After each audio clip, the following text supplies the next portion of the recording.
Hey, my name is Chris Brennan, and you're listening to the Astrology Podcast. Join me today is astrologer Diana Rose Harper, and we're going to be talking about the astrology of May 2024. Hey, Diana, thanks for joining me again. Hey, Chris, it's great to be back. Yeah, thank you for joining us. Our mutual friend Austin is still away on paternity leave, but he's doing well. So today we're gonna check in and do the astrology forecast where we've got a check in since last month, since a ton of important news stories have happened over the past few weeks since our last forecast, and talk about the astrology of those news stories. In the first half of this episode. Then in the second half, we're going to jump into the astrology of May and look at what the astrological alignments are over the coming 4 weeks. So, first things first, there will be timestamps if you want to jump forward to the forecast section in the description for this episode. But let's go ahead and jump into it and do first a little preview before we do the news section. I want to give a preview and an overview of the astrology of May. All right, so here is the planetary alignments calendar that shows when different planetary alignments will occur during the course of the month. So as we open the month, of course, we're coming off of the Jupiter-Uranus conjunction that just took place in Taurus and is still very much active, as well as Mercury having stationed direct towards the end of the month in Aries. So the first astrological event of the month, besides that, is on the 2nd of May, Pluto stations retrograde in the sign of Aquarius. Then the following week, our first lunation of the month is a new moon in the sign of Taurus on May 7th. Then after that, Mercury moves into Taurus on the 15th of May. Then on the 18th, we get a double pileup of two conjunctions of the Sun conjoining Jupiter and Venus conjoining Uranus. Then 2 days later, the Sun moves into Gemini and Gemini season begins. And then we get our second lunation of the month on the 23rd, which is a full moon in the sign of Sagittarius. And the same day, Venus conjoins Jupiter, and then Venus moves into Gemini, while Jupiter sextiles Neptune. Then 2 days later, on the 25th, we have Jupiter ingressing into the sign of Gemini, where it will stay for a year. And then finally, at the end of the month, we get a Mercury-Uranus conjunction at the very end of Taurus before Mercury moves into Gemini at the beginning of June. So that's kind of the astrology of May. Those are some of the major alignments we're going to be talking about during the course of this episode. Yeah, but it's been a big month. A lot of stuff has happened. How are you doing? How did the astrology work out for you over the past few weeks? Man, I'm tired. I feel Yeah. like April was pretty exhausting and in many ways lived up to its reputation as the cruelest month. I would say there was a lot of hard stuff, but also, some good stuff happening too, like interspersed within all of that. But yeah, it was for myself, for a lot of the people that are close to me, and then for my clients, it was not a cakewalk of a month, you could say. Yeah, for sure. I definitely ended up being one of the most eventful months, I think, of the year as we were anticipating in many different Hmm. ways. We're going to go through each of those stories sort of chronologically, and we can't cover everything, but we'll primarily focus on stories where the astrology was really striking and obvious. Although this month, like pretty much all of the stories were very striking and obvious, so there's a lot to talk about. Yeah.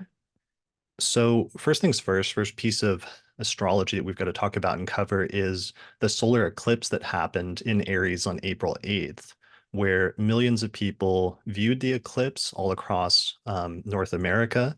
And there were lots of cool photos and reports with lots of people who saw it in person in the Mhm. path of totality, saying that it was awe-inspiring. And I'd actually love to hear some reports from listeners if people want to leave a comment letting us know if you witnessed it in person, like what you thought, if it was really striking, if it was awe-inspiring or what. Did you watch the eclipse? Yeah, I watched it a bit. I did happen to get my hands on some very official eclipse glasses. So I was able to go out and look at it. But I'm here in Southern California, so it wasn't close to totality, but there was still like I got a really cool video of the eclipse shadows coming through a palm tree and the way that Mhm. like I don't know, all of you have seen these sorts of images of how you can see the eclipse shape in shadows. It was very, very neat. And I tried to use my eclipse glasses to take a photo with my phone. That failed. Mm. But yeah,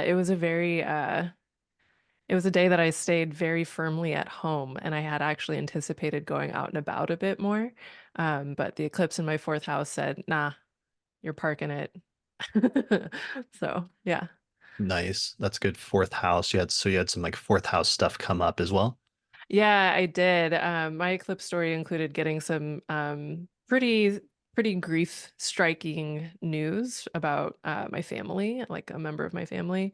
That part was not so fun, but lined up pretty perfectly with how it was impacting my own chart. So hashtag astrologer good. Yeah, astrologer good when the astrology is really good, even if the circumstances aren't, but you're still sort of impressed with how well it Hmm. always lines up. Yeah. Yeah. Yeah.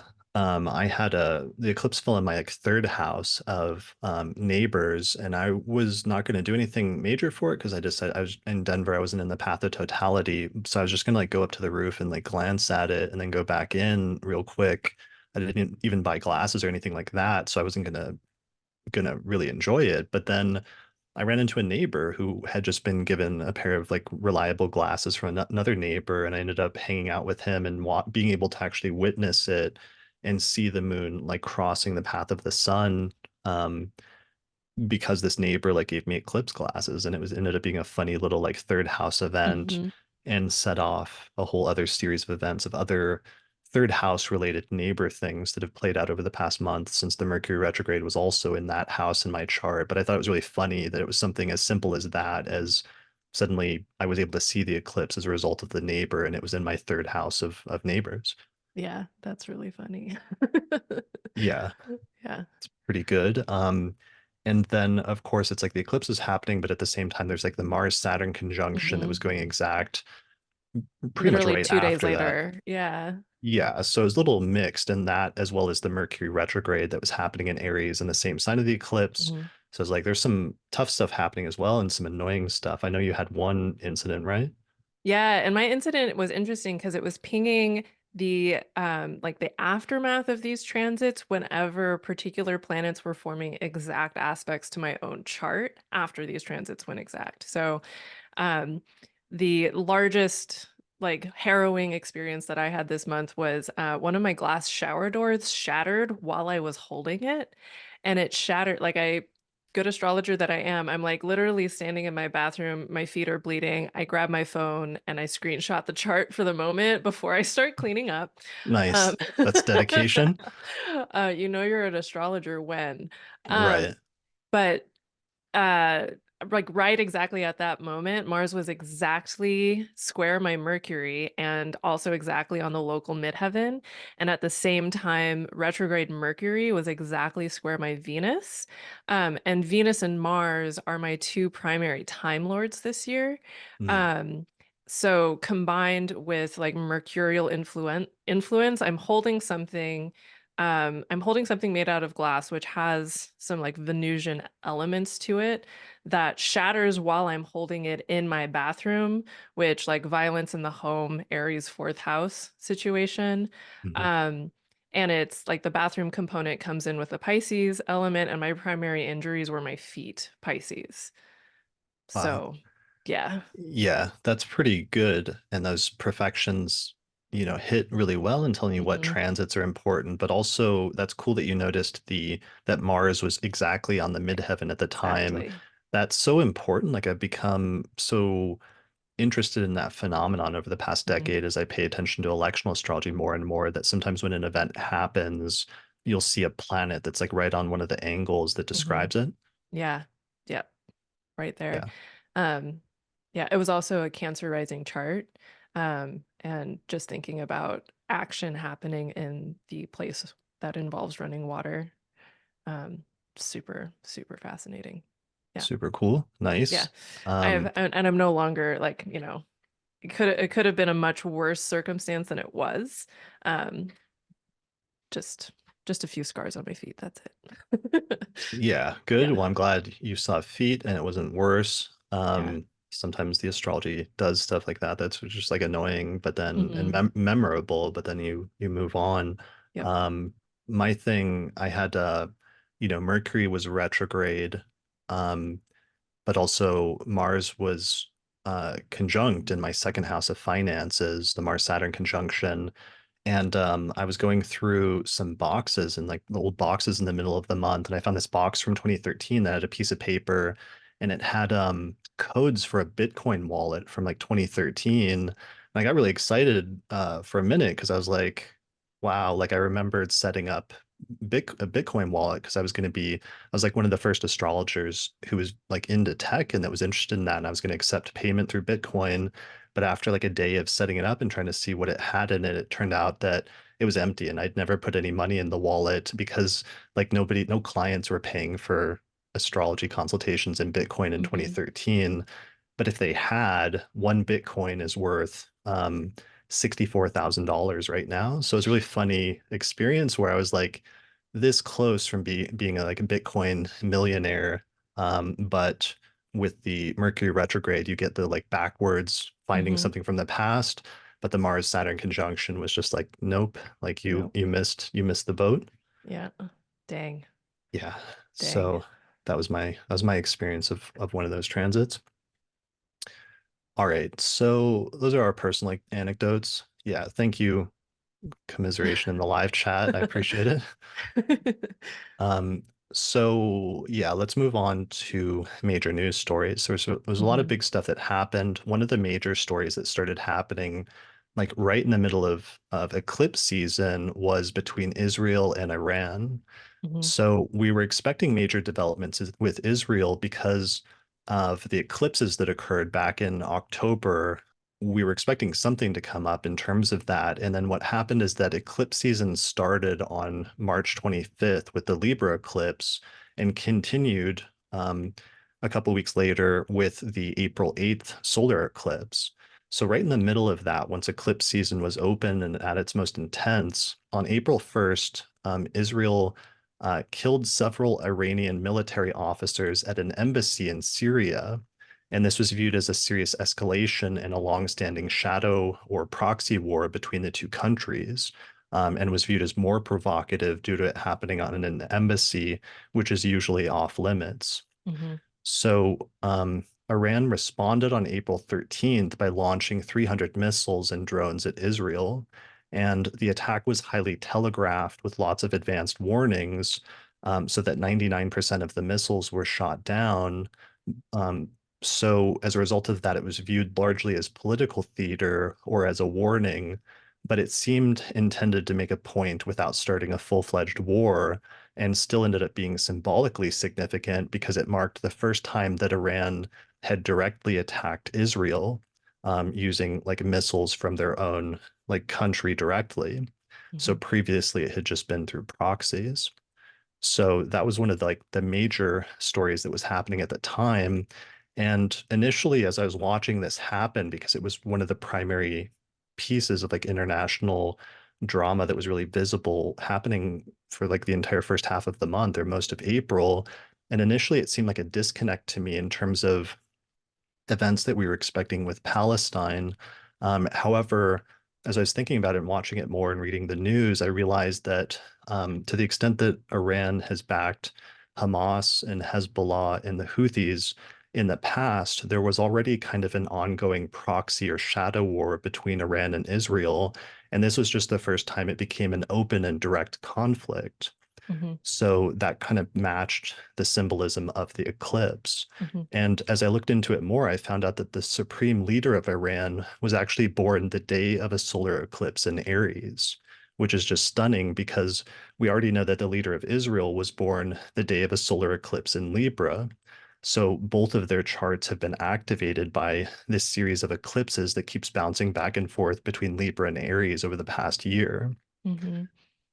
So all of this One makes me, oh, go ahead. I was just going to say that just it brings up something that I think has been discussed in the past, which is the way that the birth charts of leaders of nations, in a way, become a sort of proxy chart for the nation while they are in leadership positions. Right. It's just really striking to see how that is showing up in this particular instance. Exactly. That it's like if the leader of the country was born during an eclipse in a certain sign, that when an eclipse happens in that sign, something really important will happen with the country. Yeah, exactly. Yeah. So all this makes me nervous, though, because sometimes eclipses represent momentous beginnings that have humble origins. And I've talked about this in previous episodes, where it's like sometimes there's a new beginning, but it's something that doesn't seem super important at first. But sometimes it acts as like a sign or an omen of more important events to come. And sometimes eclipses are like starting points that develop into something more significant in the long term. So, if that's true, we would then expect significant developments at the next set of eclipses in Libra and Aries, such as the Libra eclipse in late September slash early October of 2024, or the Aries eclipse in late March and early April of 2025. Hmm. So we'll have to see if that continues and what the next development is in terms of that story during those two next sets of eclipses.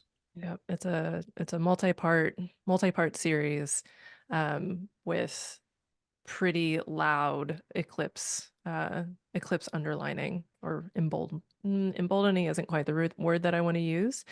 But in terms of the timing, it's super, super stunning. So, Yeah, and people in the live chat are saying it may have been 350 or 400 missiles that were launched from Iran. So, yeah, that's good to know. hmm So we'll return back to this topic later when we talk about the protests in connection with the Jupiter-Uranus conjunction as well. hmm All right, so moving on, another major eclipse story that happened at the beginning of the month happened closer to our community, and it hmm actually involved the death of an astrologer. So I'm going to go into some detail about this because there's a lot of misinformation about that story out there, and I want to clear some of it up. Though trigger warnings, the story is pretty shocking and pretty serious and involves some serious topics, including mental illness, murder, and suicide. So if you want to avoid those topics, then skip ahead now if you don't want to hear that stuff. All right. So what happened is that there was an astrologer who suffered some sort of mental break with reality, possibly related to postpartum depression or postpartum psychosis, and then was involved in a murder suicide. And this happened the night before the solar eclipse. So her name was Danielle Johnson, and she went by the name Ayoka online and had built a large following on Twitter under the handle Mystic X Lipstick. So she did threads over the years, sort of like dragging the zodiac signs and also sold energy healing. So in her Twitter posts over the past decade, she'd always been very open about having struggled with intense postpartum depression after her first child was born 9 years ago. And then late last year, in late 2023, she had another baby. So what happened is if you go through her Twitter posts, there's signs that there was some sort of severe episode or like mental illness that becomes evident in the last 2 to 3 weeks of her life, hmm where she started posting just like a lot of, frankly, like crazy stuff on Twitter. And she hadn't posted anything like that before up to that point. There was a lot of like really paranoid conspiracy theory stuff. And one of her final posts was about QAnon. So it was clear that she got sucked. She was both seemingly having a mental episode, but also getting sucked into some pretty extreme, dark conspiracy theory type stuff at the same time, hmm which we've all seen, versions of that online. Yeah. hmm Yeah. So It's one of those very unfortunately common things these days. And whenever someone is in a very tender or sensitive place mentally, it makes all of those conspiracy theories even more dangerous.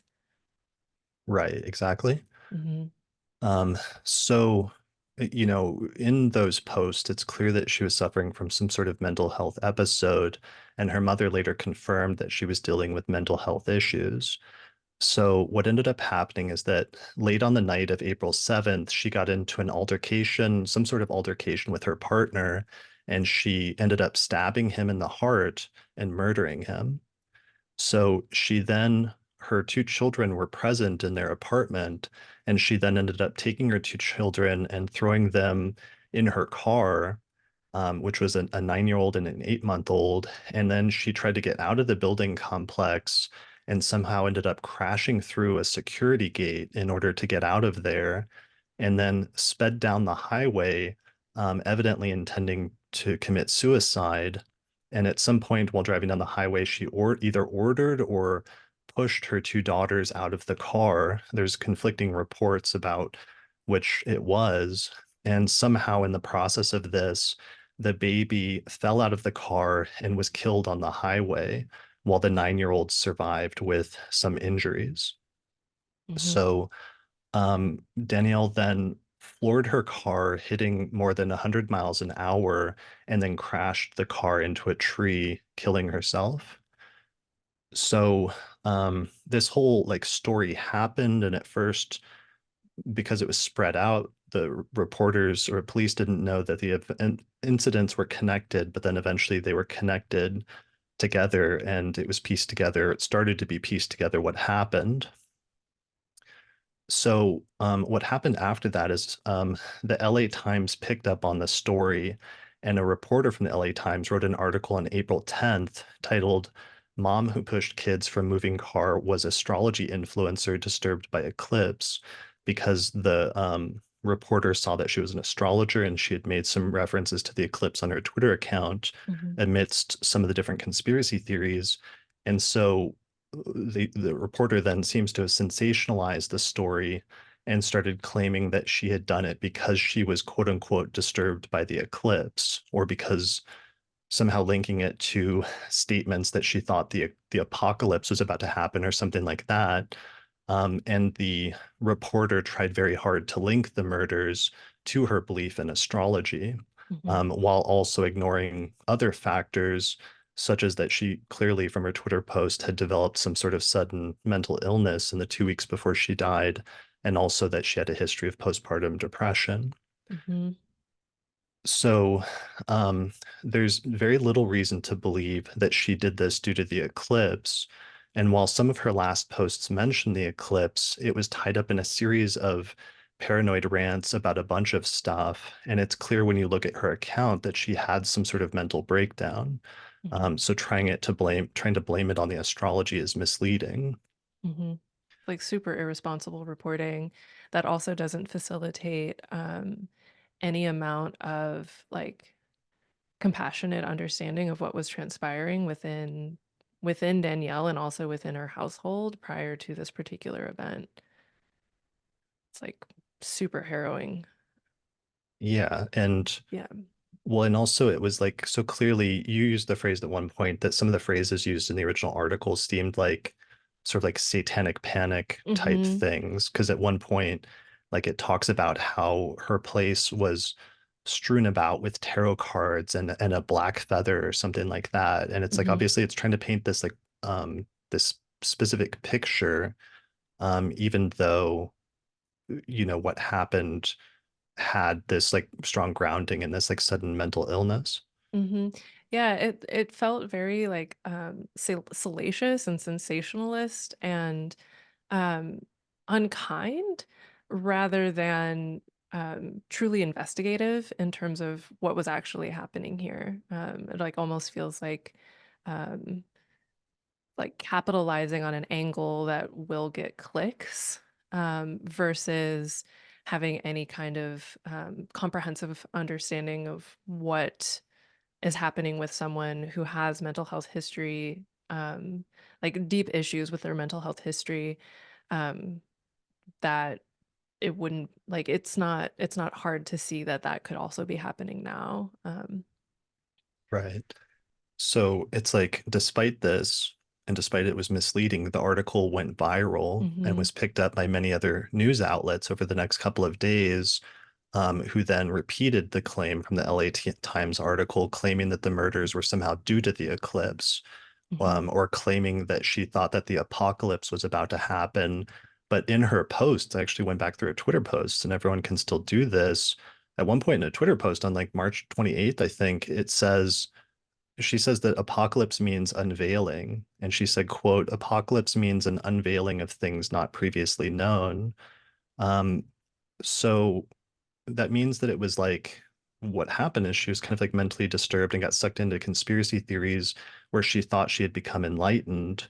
So people, even by saying that she thought the apocalypse was going to happen, are actually misconstruing what she even said in her, um, in the stuff that was happening towards the end of her life. And I've Yeah, actually seen, I go was just ahead, going to say there's an imposition of someone else's definition of apocalypse in this particular circumstance. Uh, in order so, to suit like a narrative that's mhm, attempting to be constructed instead of just like actually trying to document what happened with this person. yep. So, and I, yeah. So, what happened then is the story went viral, and when the story went viral, bigger news organizations picked up on it that did better reporting, and the Hmm. Associated Press actually looked into it, and the very next day put out a story contradicting the LA Times's article, where they asked the police for an official statement, and the police said that they were not considering the eclipse to be the motivation. And I have this quote from the article. It said, quote, while detectives have reviewed Johnston's posts on Twitter implicitly, police are not considering the eclipse to be a precipitating or contributing factor to the slayings. Quote from the police, because we just don't know why she did what she did. Hmm. So the Associated Press article completely contradicted the original article, but it was too late because it was out there and everybody just repeated the original story. And hundreds of news outlets had run the story that an astrologer had murdered people due to an eclipse. Hmm. Even many astrologers repeated this false narrative, not realizing that the original news story had been highly speculative at best. Hmm. Yeah. So yeah, and that you saw the like sort of like media frenzy surrounding it. Yeah, huge media frenzy. Also, one of the things that I found really upsetting was how many people were um, basically trying to claim that, you know, if if Ayoka had been like better at what she did, then this issue wouldn't have happened, as though there's like a moral component to the experience of mental health issues. When mental health issues are something like there's something that can strike anyone at any time, especially if you already have an established history of mental health issues, and blaming people for the experience of mental health breaks versus making clear that there are structures and support available whenever mental health is happening. Like that, I found it really upsetting when people were basically blaming her for this tragic event happening as though she should have known better simply because she's a participant in the world of like spirituality and things like that. Like, if it was postpartum depression or postpartum psychosis, it's like that is a sign of insufficient resourcing, um, like personally and socially, like, in your own personal life, but also in a broader sense. And it could have been, for a lot of these folks, an opportunity to talk about how important it is that we show up for people in our community, versus that impulse to distance of like, oh, I'm not like that. Like there's so much nuance that should have been happening instead of like blame and dismissal. And I don't know, I could go on about it because I get quite flustered Sure. around issues like this. So Yeah, yeah. yeah, and it's not that. Yeah, I mean, I think that was the major takeaway is that mental health is a really big issue and that our Hmm. society does not deal with it well, and that people fall between the cracks in society all the time. Hmm. And that people need to understand, and I didn't understand this until a few years ago when I had a firsthand experience with a friend who went through it, that sometimes when a person has a mental break, they become a completely different person. And Hmm. I had this experience with a close friend of mine who was an astrologer named Kirk Kahn, who um, completely became dissociated with reality, became sucked into conspiracy theory stuff, which just exacerbated the mania, and then eventually also like took his own life. But it didn't have to do with astrology. It had to do with he had developed a mental illness and that there's not a lot of tools in society to be able to help somebody, especially when they're that far gone or when something comes on very suddenly, Hmm. as a result of some sort of like biological function that's gotten out of whack. So part of the take-home lesson is, try to take care of yourself as well as others. In general, astrologers should spend more time thinking about this, about mental health issues, and even getting training on how to recognize and deal with it, or even when to know when something's like above your pay grade in terms of that somebody needs to be referred to professionals. Hmm. But I hope this, in general, at least starts some sort of dialogue in the community about mental health issues, and that's probably the better way we can deal with this instead Hmm. of this like attempt to sensationalize it. Yeah, 100%. And I think it also foregrounds like, the worlds of astrology, wellness, spirituality, whatever. It's like there are industries in very many regards. But within these industries, there are communities that form, and it's really important to actually be in community with people um, with whom there's sufficient trust that people can point out when you're starting to shift in troublesome ways, and to have other forms of community available, like um, to be able to contact people like, hey, I think this person is not doing so good. Can you check on them? Like, there are ways that we can be much kinder to each other, both within the astrology sphere, but also beyond it. Um, and so much of the consequences of mental health issues come from insufficient community support. So Right, for sure. yeah. Yeah. So other points. I mean, this story is a concerning additional instance. Another perspective on this story for me, or another takeaway, was that this is another concerning instance of a sort of anti-astrology trend that I've been nervous about Hmm. coming about for a while now under the Saturn-Neptune conjunction in Pisces and Aries. And it gave, like you said, like a serious, like satanic panic type vibe Hmm. from the 1980s. And what was bizarre is when you mentioned that to me, a day or two later on April 15th, the guy who actually created the whole satanic panic thing in the 1980s, he actually passed away. He was Hmm. 83 years old, and he actually passed away this month, which is a weird coincidence. Yeah, and I know there's an additional weird layer there with the Jupiter-Uranus things. Um, but yeah, that's it, especially as we're coming up on like the Saturn Neptune conjunction, and Saturn and Neptune moving into Aries together. Being really conscientious about these sorts of issues just becomes even more crucial for a variety of reasons. Yeah, for sure. So, while it's important for astrologers to own up to our failures or our shortcomings in our community, it's also important when that happens, when there's genuine incidences like that that happen. It's also important to push back on false narratives when they start being spread like this. And I did see some people doing that, like, shout out, for example, to Kira Taborn, who I saw calling out the LA Times in their post on this on Instagram. Hmm. I think it's important to balance those two things in terms of, humility as a community sometimes when something not good does happen, but then also if this is going to be part of a growing trend, astrologers needing to learn how to kind of defend ourselves more if we're being unfairly targeted. Yeah, to push against misattribution of like in circumstances like this is super important. Yeah. Yeah. So most of all, of course, like our sympathies go out to the families of everyone involved in this just like senseless tragedy. I hope that we can learn something from it as a community and grow, and that it will open many eyes about mental health as a serious issue to help ensure that things like this don't happen again, or that somehow, if there's ways in which things like this develop, where hopefully in the future, if people are more aware of it as a result of this instance, they're able to reach out to and help a friend if they see somebody struggling. And then hopefully, if that happens and it raises awareness of it, hopefully something positive can come out of what was otherwise a terrible, terrible tragedy.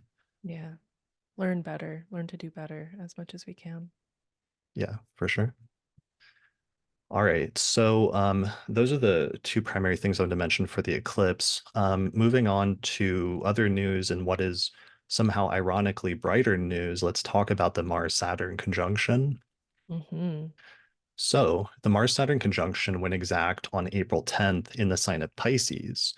And previously, we talked in the last few forecast episodes, even the year ahead forecast, about expecting things like issues surrounding the water being poisoned or polluted, as well as issues with floods.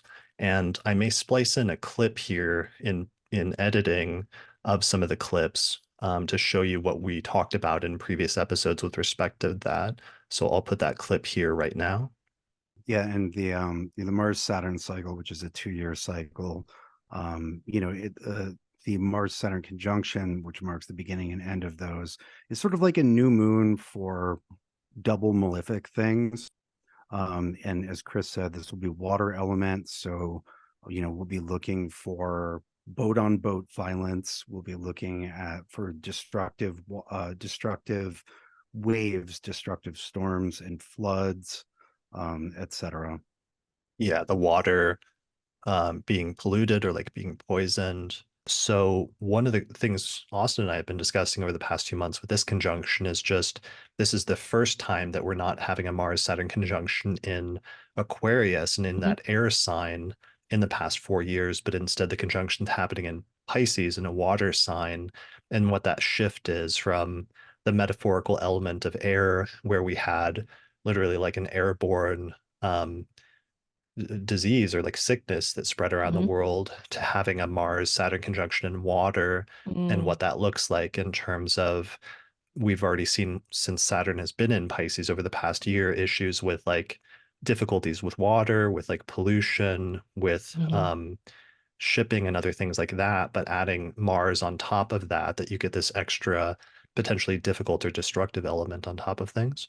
Yeah, contamination of water is something I'm definitely concerned about with this, with just Saturn and Pisces in general, as well as like water as a vector of disease. The water getting like poisoned and Mhm. becoming instead of like a source for life, becoming a source for the opposite of life for death Mhm. in some ways. All right, so those are some of the things that we said that we were anticipating previously, but then what actually happened around the conjunction lined up strikingly well. Mhm. So the first story, and this was the most striking to me, is that on April 10th, exactly the very day of the conjunction, the Environmental Protection Agency in the United States issued the first ever national limits on forever chemicals in water. So this was huge. It fell right on the conjunction, and it's the first national water limit for toxic chemicals, essentially. Mhm. So forever chemicals are chemicals that don't degrade in the environment, and they are linked to health issues like cancer, low birth weight, and liver disease. So with this new move, you've seen like stuff with like forever chemicals, right? Yeah, I mean, like a lot of them have just been kind of poo-pooed as to whether they're very concerning. But at this point, there is so much documented evidence that that they're problems, that regulating them matters, right? Like regulating them is extremely important moving forward. Yeah, well, it's like companies, we've been aware that these are damaging for health and that the chemicals don't go away and stick around forever for decades. But the companies that manufactured some of the products would like downplay and suppress some of the Hmm. studies or lobby against rules being put in place. So that some of the environmental protection agencies this week were, or environmental groups and health groups were happy and like elated with the news that something had finally been done, but they were saying, this should have been dealt with decades ago. Hmm. So the limits will reduce the chemicals to their lowest traceable levels. Um, and cities will have to start implementing new filtering equipment and testing over the next few years. And a side effect of that that's interesting is that the price of water may go up due to the cost of the new filtration equipment, which is part of the trade-off. But Hmm. it's a trade-off between paying a little extra for water versus like getting cancer from your water. I think that's like a fair trade, in my opinion. Yeah, it would be pretty cool if if the companies that produce the chemicals were responsible for paying for removing them from the environment, but we can't have everything.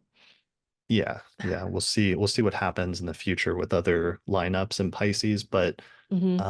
that was a big story for just like Mars conjunct Saturn and Pisces. And as we've been seeing like Pisces relating to water, and it's so literal that like when I first started doing forecast episodes and trying to forecast world events, I wouldn't think like astrology was that simple and that literal, but it literally But then is it is. sometimes. It really is. It It's really like, is. yeah, constrictions on poisons, and especially like the forever chemicals component. Like I want to emphasize the Saturnian element of that, right? Where it's like Saturn is both constriction, but also like eternity. So to have regulations put in place to mitigate forever chemicals, it's just, it's too on the nose. It's too on the nose. Right. Well, and it's like Mars and Saturn conjunctions. Mars and Saturn conjunctions in ancient astrology were traditionally they're the two malefic planets, the two most negative planets. So when they would align in certain signs, it was associated with like pestilences and wars and death and all these sorts of things.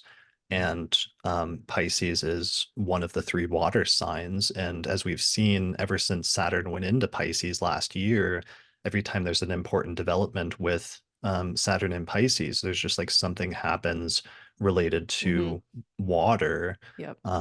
In this instance, though, it was interesting because the Mars Saturn conjunction indicated like restrictions being put on place and like rules and regulations, which actually are positive things, even though it's Hmm. bringing it to bear on something that's negative. Yeah, like the preservation of life-giving stuff versus the worsening of the health of life-giving stuff. Yeah. So, and then we'll see that I think connected with Mars, Saturn, but also Jupiter, Uranus, and Taurus, and as an earthy environmental sign, that there was a string of other rules and regulations that were Hmm. put in place this month that we'll talk about that I think were also important. Yeah, 100%.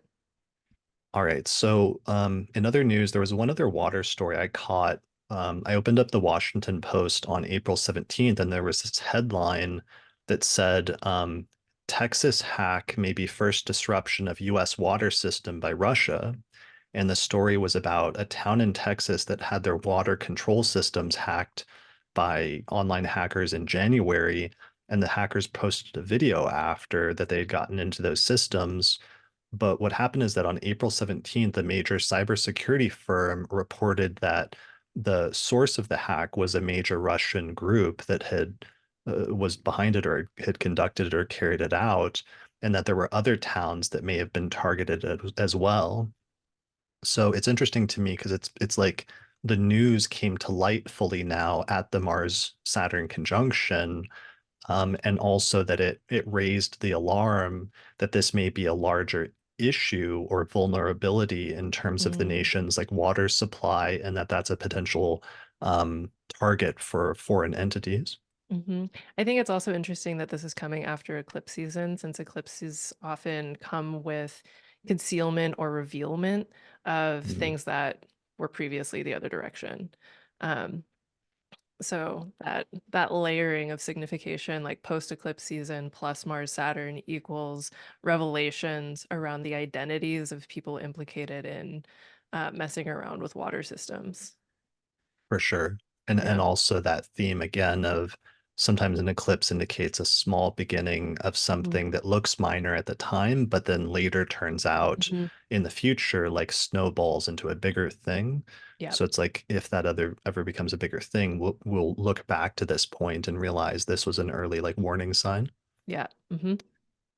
Yeah. So those are the two of the water related things that happened this month. The other major water related thing is right in the middle of the month, the week of April 16th, social media was flooded with, metaphorically flooded with videos and pictures from Dubai where there was just this major flooding where there were these torrential rainstorms that just dumped huge amounts of rain all at once in the region. And we were seeing these just like wild videos on social media of airplanes that were just completely submerged in like lakes of water, as well as cars and businesses all around the city that were Hmm. also submerged in like huge Yeah. pools of water. It was And pretty wild. camels out in the desert, just like trying to brace against this like onslaught of water. Just wild stuff. Yeah, it was really wild to see, lining up with that Mars-Saturn conjunction. And, the city wasn't really designed to handle storms of that magnitude. And some of the discussion surrounding it is that the UAE regularly uses cloud seeding to encourage rain in the dry climate. And people started speculating about whether that could have impacted things, which I thought was interesting as a component with the Mars-Saturn and Jupiter-Uranus conjunctions taking place at the same time. But then in response to this, some of the follow-up coverage I saw said that climate scientists were tending to say that it may have more to do with global warming, actually. Mhm. And that same week, around April 19th, Russia and Kazakhstan suffered their worst flooding in 80 years. There were like over 100,000. Was it 100,000 or 200,000? Like massive numbers of people who were evacuated out of Kazakhstan and like Russia close to Kazakhstan because of this flooding. Um, so lots of flooding in the middle of April. Yeah, that's really wild. Hmm. So, yeah, we got two very literal manifestations of that, of the things that we said in the previous forecast episodes, which is like water being poisoned and floods. Hmm. So there was another major news story that coincided with the Mars-Saturn conjunction that you were really following closely, right? Yeah, that was the resuscitation of Arizona's abortion ban, which comes from like the 1800s, essentially. And that like it was sort of brought up right around the Mars-Saturn conjunction after the eclipse, um, and set off additional abortion debates around the legality of enforcing laws from especially like in that particular instance, there are a lot of people talking about the uh, the correctness of enforcing laws about women before that were put in place before women could vote. Mm, So, like an ancient law that's constricting agency, Saturn, Mars. And then if we also think about Pisces as Venus's exaltation, there's some additional layers there in terms of the rights of women. yeah, for Yeah. sure. And that just set off a huge firestorm, and then of course put the focus because of election season on abortion rights and women's rights Hmm. issues, since that's really front and center in terms of the presidential election this year and what happens in Hmm. November. Yeah, and then there's, more recently, there's been additional stuff with the Supreme Court discussing the abortion laws in Idaho. So, And what's the deal with that? oh, that's just like Idaho's current like anti-abortion laws mean that um, women who are in like undergoing, say, like non-desired miscarriage that would need abortion kinds of healthcare have to be airlifted out of the state unless they meet very, very strict requirements according to Idaho's laws around abortion. So Wow. that's been being that was discussed quite heartily by the Supreme Court this week. Right. Yeah. Okay. Um, yeah, so those are some of the Mars Saturn stuff that happened. Yeah, with some bad stuff and some otherwise good sort of progress oriented things. Some Hmm. progress and the opposite, I guess. Yep. Forward and backwards, which I feel like is emblematic of Saturn in general. So, Mm, right. yeah. All right. So moving on, the next major alignment that happened, of course, this month was the Jupiter-Uranus conjunction in Taurus, which went exact on April 20th. But this is such a major outer planet alignment. It only happens every 14 years. So it was really in effect all month, but it was wild seeing just the wave of stories that really picked up around the time of the exact Hmm. conjunction, especially that week around April 20th. Hmm. Yeah, I was S- noticing a lot of things that were happening basically as soon as Jupiter was within like a degree of Uranus. Like the window for it was quite broad. Yeah, for sure. Yeah. Um, and so let's see, the big one is, Jupiter Uranus. I just did two episodes about this with one with Richard Tarnas, and then one with Patrick Watson. And I recorded both of those on the same day on April 17th before the conjunction had gone exact. And one of the things we focused on in both episodes, but I expanded on a lot in the episode with Patrick, was that Jupiter-Uranus conjunctions often coincide with uprisings, Hmm. revolts, and revolutions. Hmm. So, for example, the last Jupiter-Uranus conjunction occurred 14 years ago, and it coincided perfectly with the beginning of the Arab Spring. There was also one in 1968 through 1970 that coincided with a string of protests during that period of the against the Vietnam War. Hmm. And also Jupiter-Uranus conjunctions have coincided with both the beginning of the American Revolutionary War as well as the beginning of the French Revolution.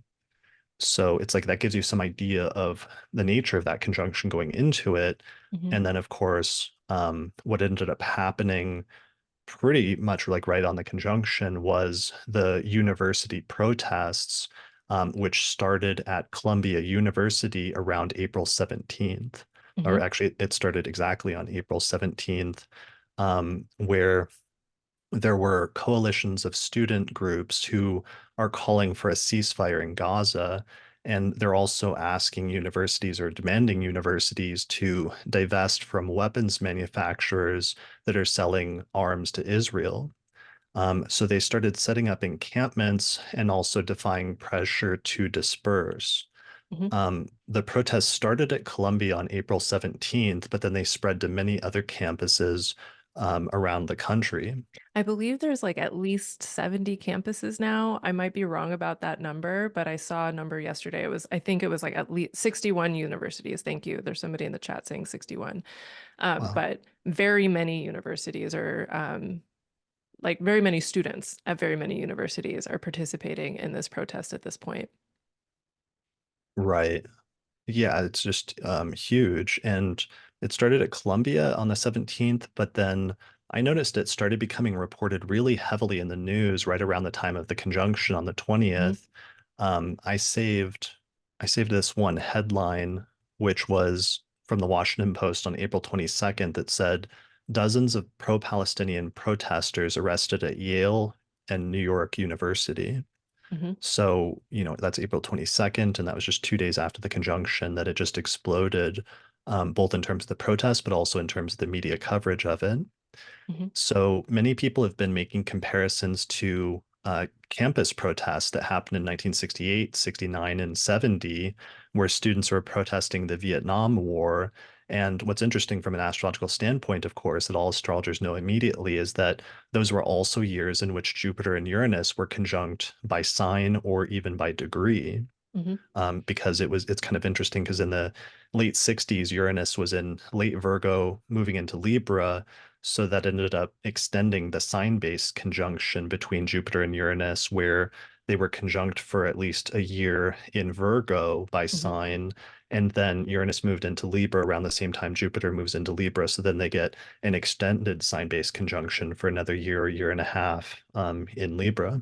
Hmm. So it ends up perfectly falling across that time frame of 1968, 69, and 70 that everyone's like drawing comparisons to right now. Yep.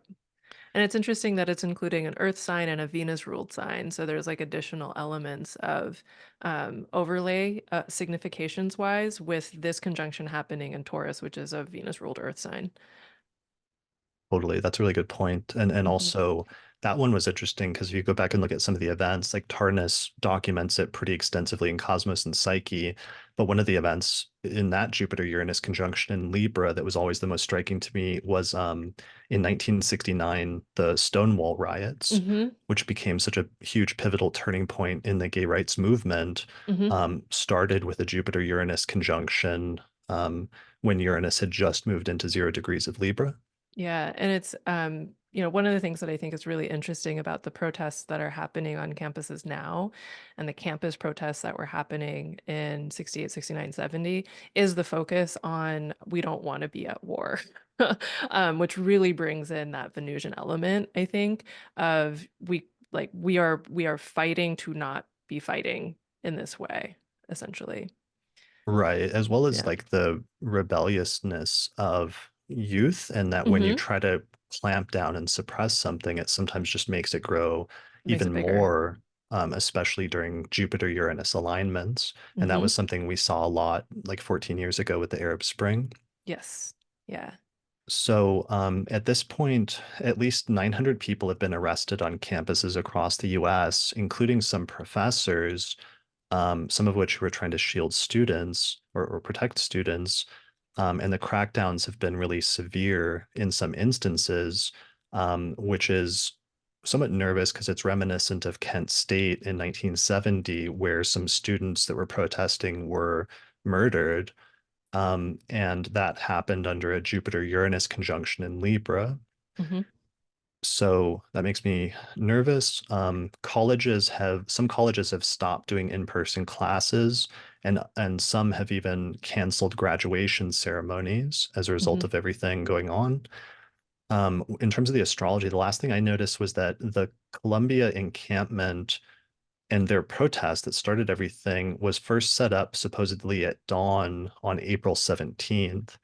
And if that's true, it's actually really striking because it means, I assume what that means is that it began basically just after sunrise on April 17th.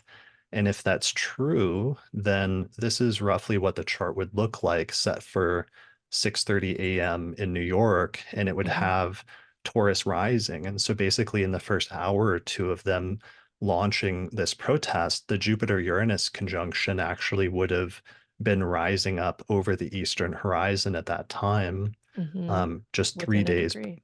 yeah, within a degree, just 3 days before it went exact. Yeah. So, and we can see it here at 21 degrees of Taurus. So that's pretty striking in terms of the astrology and how well that lined up. And of course, we'll return back to that a little bit later because, of course, in this coming month, a bunch of the inner planets are about to move into Taurus, where they're going to Mm-hmm. conjoin and potentially accentuate or exacerbate some of the things going on with that conjunction. Yep. Yeah. It's a story that continues. It's not done yet. Yeah, for sure. All right. So moving on to the next story, another really major thing that happened, and this happened on the exact day of the Jupiter-Uranus conjunction on April 20th, is that the US House passed a massive aid package that included Ukraine, Israel, and Taiwan. And this package also included a ban on TikTok if the company doesn't sell it. So the bill included $60 billion for Ukraine, 26 billion for Israel, and 9 billion for Taiwan and the Indo-Pacific. So I thought this was really striking because um, this conjunction is actually a repetition of a Jupiter-Uranus conjunction that occurred in 1941. And on April 17th, just 3 days before this bill was passed, in the episode I did on Jupiter-Uranus conjunctions part 2 with Patrick, I actually talked about this a lot, how when I went back and was studying 1941 and what the repetition and comparison is of today versus now, one of the major news stories that I kept hitting on in 1941 when Jupiter and Uranus were conjoined in Taurus again was that President Roosevelt got passed the Lend-Lease bill. Um, and that bill sent arms and food and supplies to the Allies to fight against the Axis powers such as Nazi Germany, while keeping the US at that point ostensibly neutral. But it ended up becoming a precursor to entering into the war later that year after Pearl Harbor occurred.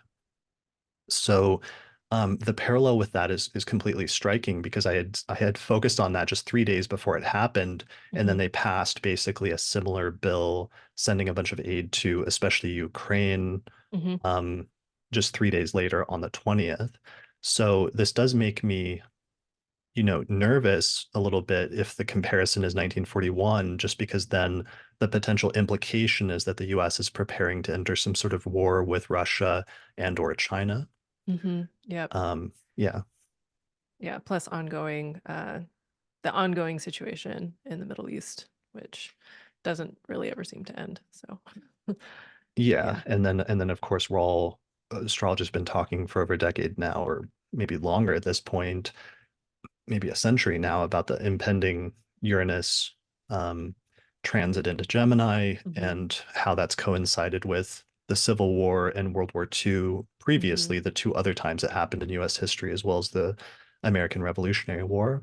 Yes. Um, One part of this bill that I think Austin will appreciate, I haven't mentioned it to him yet, but the last time I checked in with him, he asked me, I was telling him all the like crazy stuff because he's checked out from the news right now, and I was telling him all the crazy stuff about what was happening with the Mars-Saturn conjunction and everything else this month and the eclipses, and he was like, was there any submarine stuff? Because he was like, that was one of the predictions that I made, and that was one of the things I saw in the past. I was really anticipating that there might be some sort of submarine stuff, and I just found a quote that in one of the articles it says that some third $3.3 billion of the stuff of the bill that's allocated for Taiwan will be allocated to developing submarine infrastructure.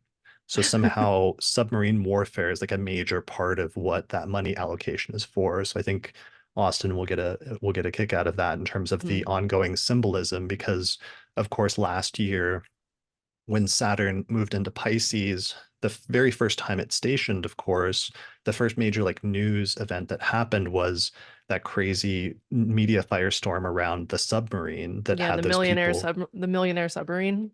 Yeah. yeah, that had those people trapped in it and then imploded. But it was like this week-long media sensation. hmm So I think that was part of it, as well as some of the shipping lane issues and other boat-related issues, like the boat that Like, slammed into the bridge and collapsed it. hmm And the So that was orcas rising up against yachts also right. being part of this.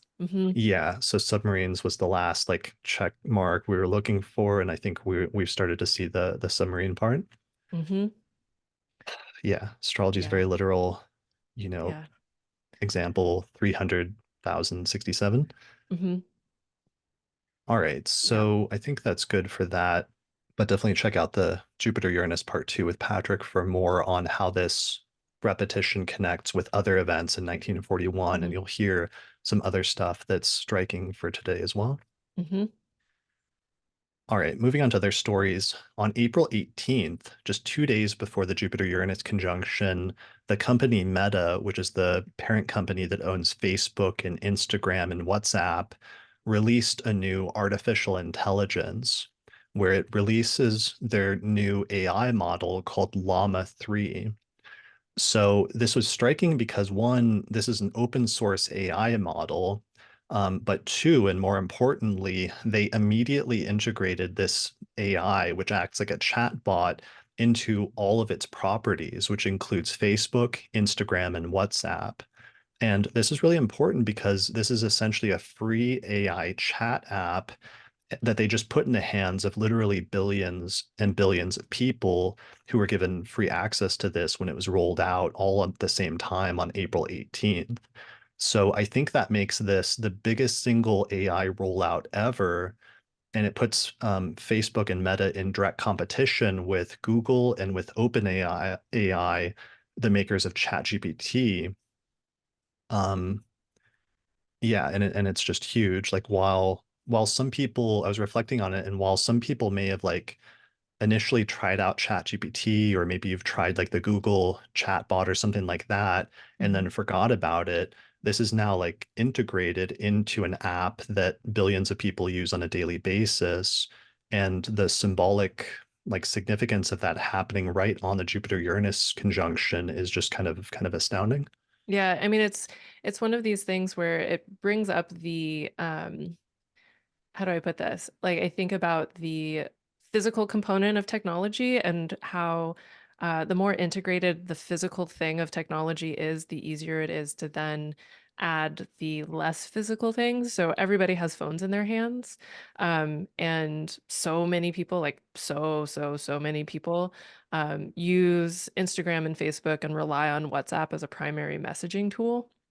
Um, so the ease of access to this particular AI functionality is significantly greater because you don't have to go search for it. It's literally integrated into something that's already physically integrated into your life, bringing in some of that Taurus component. Um, that, has a very expansive Jupiter keyword on the interconnectivity across lines that are not like lines of connection that require technology in order for that to happen, which is one of the ways I think about Uranus and Uranus's association with technology. Like it's beyond normal reality.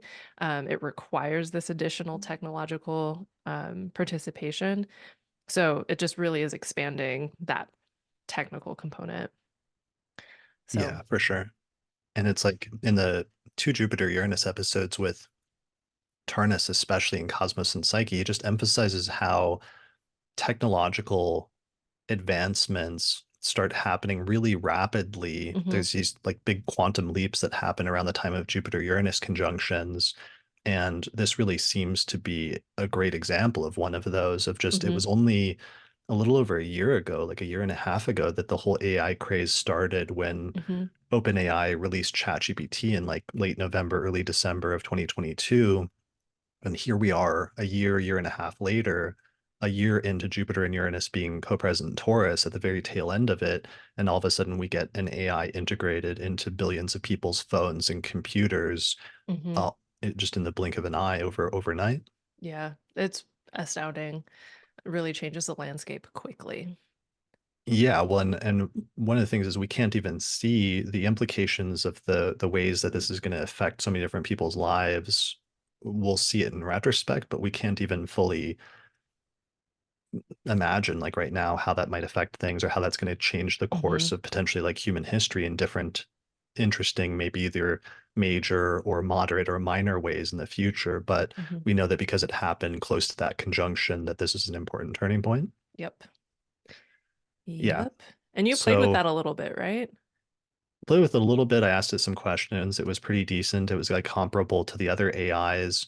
There was like a weird thing though that happened. Nicholas Polimenakis sent me this where on Instagram's Facebook account, like their official Facebook page, they put out this post where it said on April 25th, it said to do, it was like a status update. It says to do, ask Meta AI for today's horoscope. So it's like Instagram, which is owned by Meta and that put out the AI, is like suggesting people like that they're telling them basically that they can look up their horoscope. And when I did this, I said, give me today's horoscope for like Aquarius rising.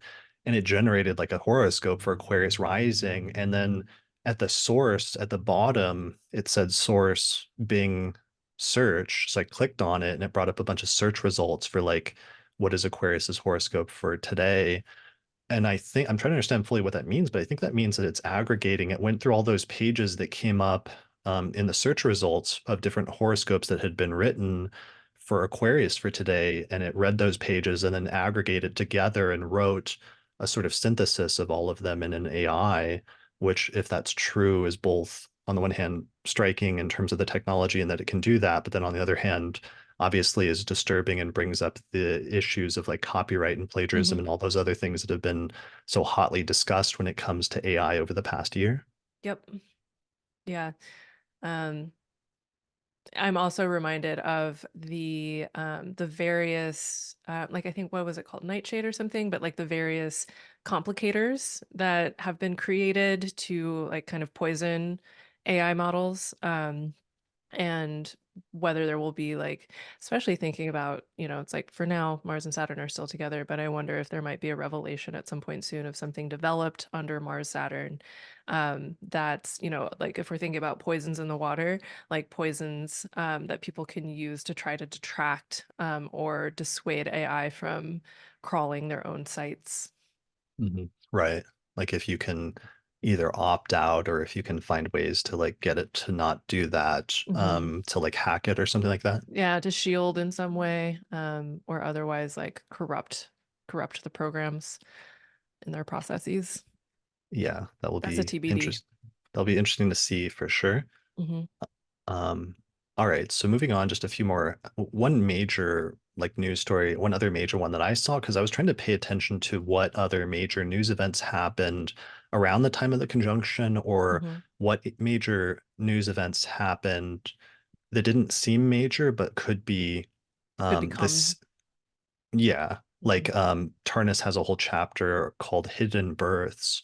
Mhm. And he uses this analogy of like sometimes there's almost like a birth in a manger of something that doesn't seem really big at first, but it actually is because it's like the seeds of a plant that will then grow and develop and become like a huge thing that we'll look back on in retrospect and realize like he used the example of how Darwin announced his theory of evolution on a Jupiter-Uranus conjunction, but at the time in like the scientific review journal at the end of the year, the like lead scientist looked back of the journal and said, nothing much important happened this year, so sorry, like better luck next year. Mhm. But it turned out he just wasn't recognizing that this hugely important theory or discovery that would change, our understanding of biology and even theology and other things like Yeah, that had been sociology and all sorts of things. Yeah. right. Yeah. So sometimes that happens. So you got to pay attention to those things. I think I found that thing.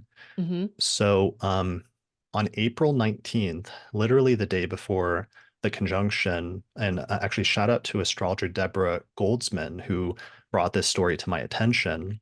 But on April 19th, a group of 40 academics held a conference on animal consciousness, and they issued a 3-point declaration um, that 40 of the academics signed at this conference.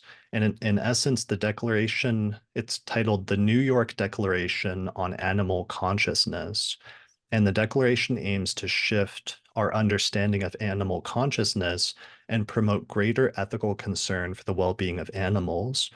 Um, so here's the declaration. You can actually find it online just by searching the New York Declaration of Animal Consciousness, and they have the date on it, April 19th, 2024.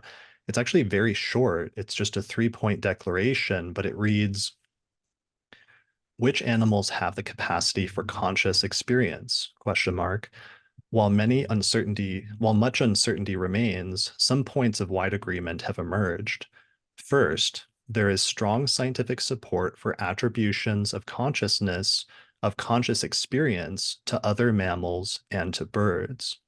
Second, the empirical evidence indicates that at least a realistic possibility of conscious experience in all vertebrates, including reptiles, amphibians, and fishes, and many invertebrates, including at minimum cephalopod mollusks, decapod crustaceans, and insects.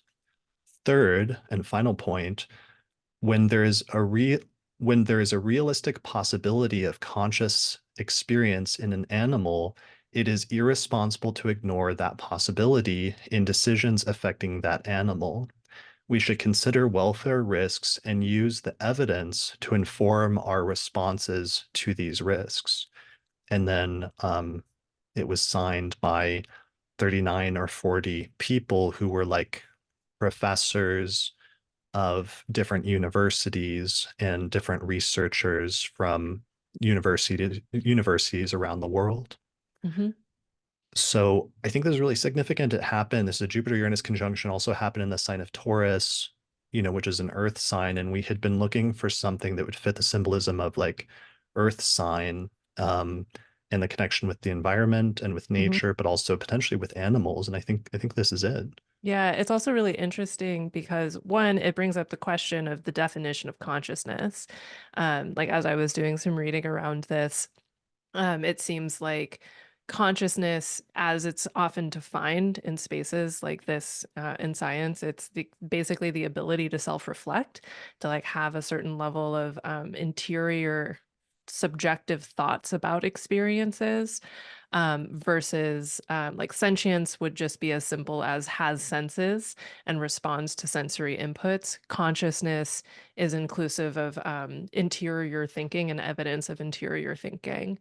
Um, and so what's additionally interesting, and this is one of the things that I feel like we've talked about before a little bit, which is the way that this is coming up alongside the increase in AI and the resulting conversations around consciousness in AI.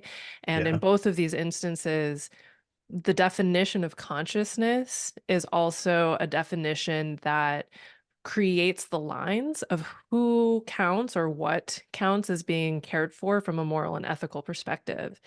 And one of the things that we were talking about in our prep show, our prep, not prep show, prep conversation, um, is this definition of robot, which I said I was going to do this and I didn't, but robot comes from the work of, I believe, a Czech playwright who used the word robot in like as an extension of the concept of slavery, where like we create machines to do the tasks that we previously gave to enslaved humans.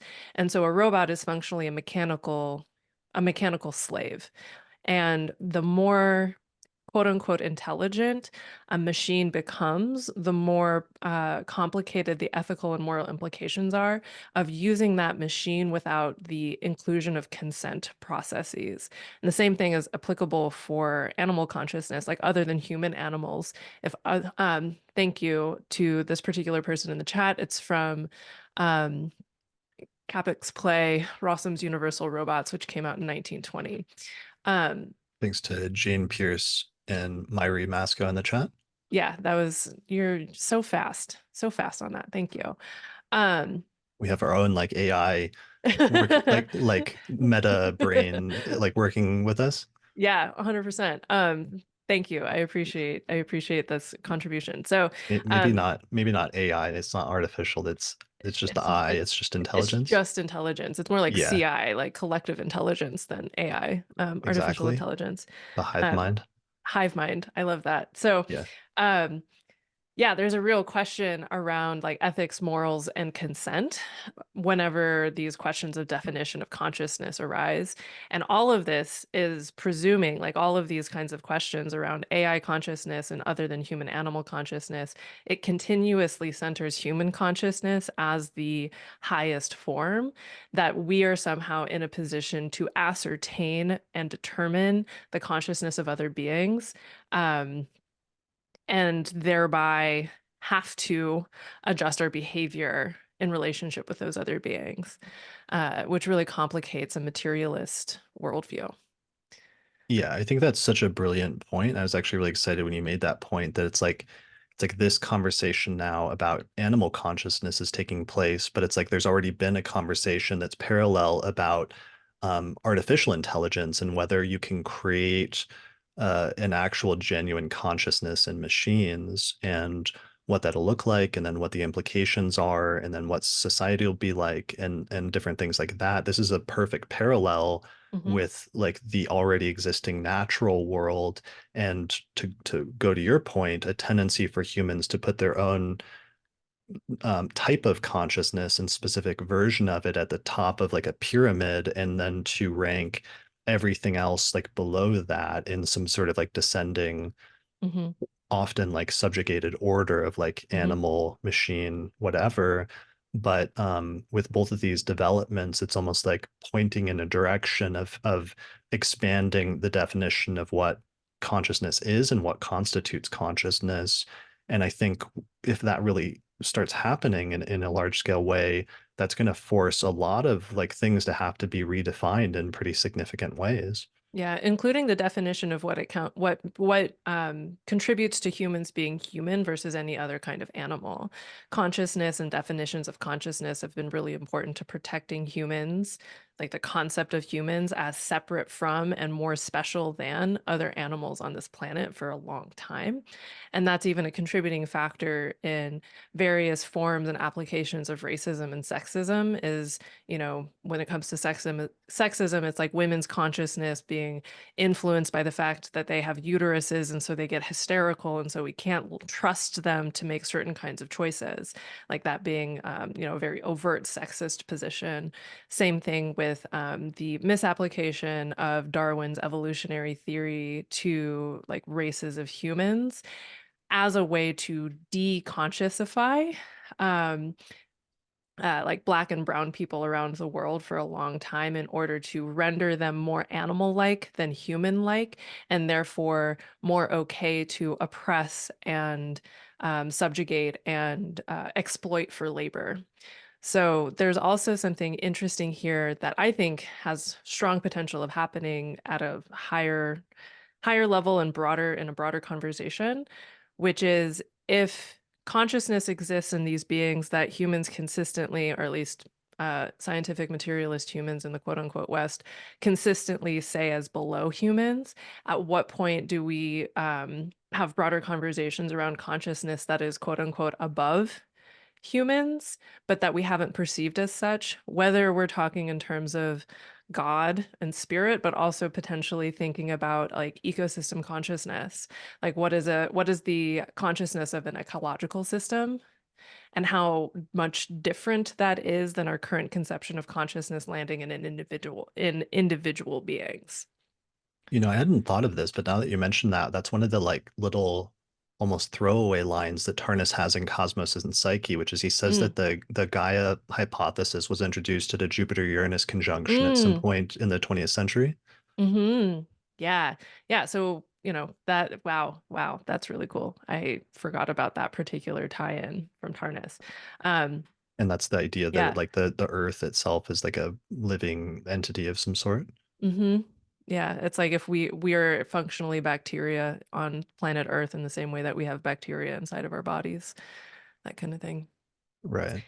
Fascinating. We'll see. Yeah, that's amazing. So, yes, I think, the implications are, like you were saying, it's going to raise all sorts of different broader ethical quandaries in terms of animals and in terms of like how we treat the environment and in terms of destroying habitats that are lived Mm-hmm. in animals, but because we value their conscious less, that's seen as permissible. But Mm-hmm. then all of a sudden, it's like if something's treated as the same level of consciousness as a human, then like, does that change the math in terms of that, as well as other considerations like the eating of animals, for example, in terms of Mm-hmm. vegetarianism or veganism as well as an issue. And then, as we've talked about before, and I talked about with Austin a few times and trying to warn him, I know he's going to have a hard time with this one, but I think at some point, if humans create AI consciousness and it is deemed to be sentient and stuff, at some point in creating another sentient consciousness that's not human, that's from machines, like there are at some point going to be interesting social issues about interactions between humans and machines and Mm-hmm. different like social quandaries that come up, like human and AI relationships and things like that, and the Mm-hmm. different things associated that will become debated as like a sort of social as well as like theological and other issues in society. Yep. Yeah. For some reason, I'm thinking about the what was it called? Was it the technological or the AI jihad from the world of Dune? Which it's like what sets up the story of Dune. At some point in the past, there was an elimination of all computers whose programming was too similar to human thinking as sort of a prevention of the creation of certain kinds of like artificial intelligence that could compete with human intelligence. Anyway, Right. niche Yeah. reference. No, Um, that's good. They banned in the Dune world because yeah, they Butlerian don't jihad is what it's called. Thank you. Thank they you don't actually for the chat. explain this very well in the movies that just came Hmm. out, but that the in the Dune universe that they've banned all artificial intelligence, Hmm. and therefore like humans end up having to take on the role of computers, both in doing Hmm. calculations as well as calculating routes for space travel, and that's why the spice is so important from Dune. Yep. Yeah. Yeah. All right. So anyway, so that's we'll track that, but that could be again a big piece of news because it fits the bill of like things that seem that they could be small at time but end up becoming something much larger. So we'll see how that Like goes in the future. planting an acorn if we're gonna bring the Jupiter back in. It's like just seems like a little hill of dirt with a seed in it, but at some point it becomes a very large oak. Yeah, exactly. Yeah. And that people in the future are going to look back at like the news headlines from this week where there was like one of the things I was yeah, they'll look back at the news headlines this week and they'll see that on April 19th, like headlines like this one from NBC News, scientists push a new paradigm of animal consciousness, saying even insects may be sentient. Far more animals previously thought likely to have consciousness, top scientists say in a new declaration, including fish, lobsters, and octopus. That Hmm. people look back at some point in the history books and will note this date as being like one of those significant dates. And as Mhm. astrologers, we'll know and we'll all remember now collectively that this is the day before the Jupiter-Uranus conjunction. Mhm. Yep. All right. Um, Other news stories, there were a few regulatory ones that was all really interesting, and you had a few major ones you wanted to mention, right? Yeah. So there were three like regulation ones in particular that were really notable to me, that corresponded both with the Jupiter-Uranus conjunction, but also Mercury stationing direct in Aries conjoined the North Node. So the first is that, what I think has the broadest significance, is that the FCC restored net neutrality on April 25th. And that was something that was repealed during the Trump administration and was potentially creating issues around the consequences of the necessity of the internet at this point for broader function.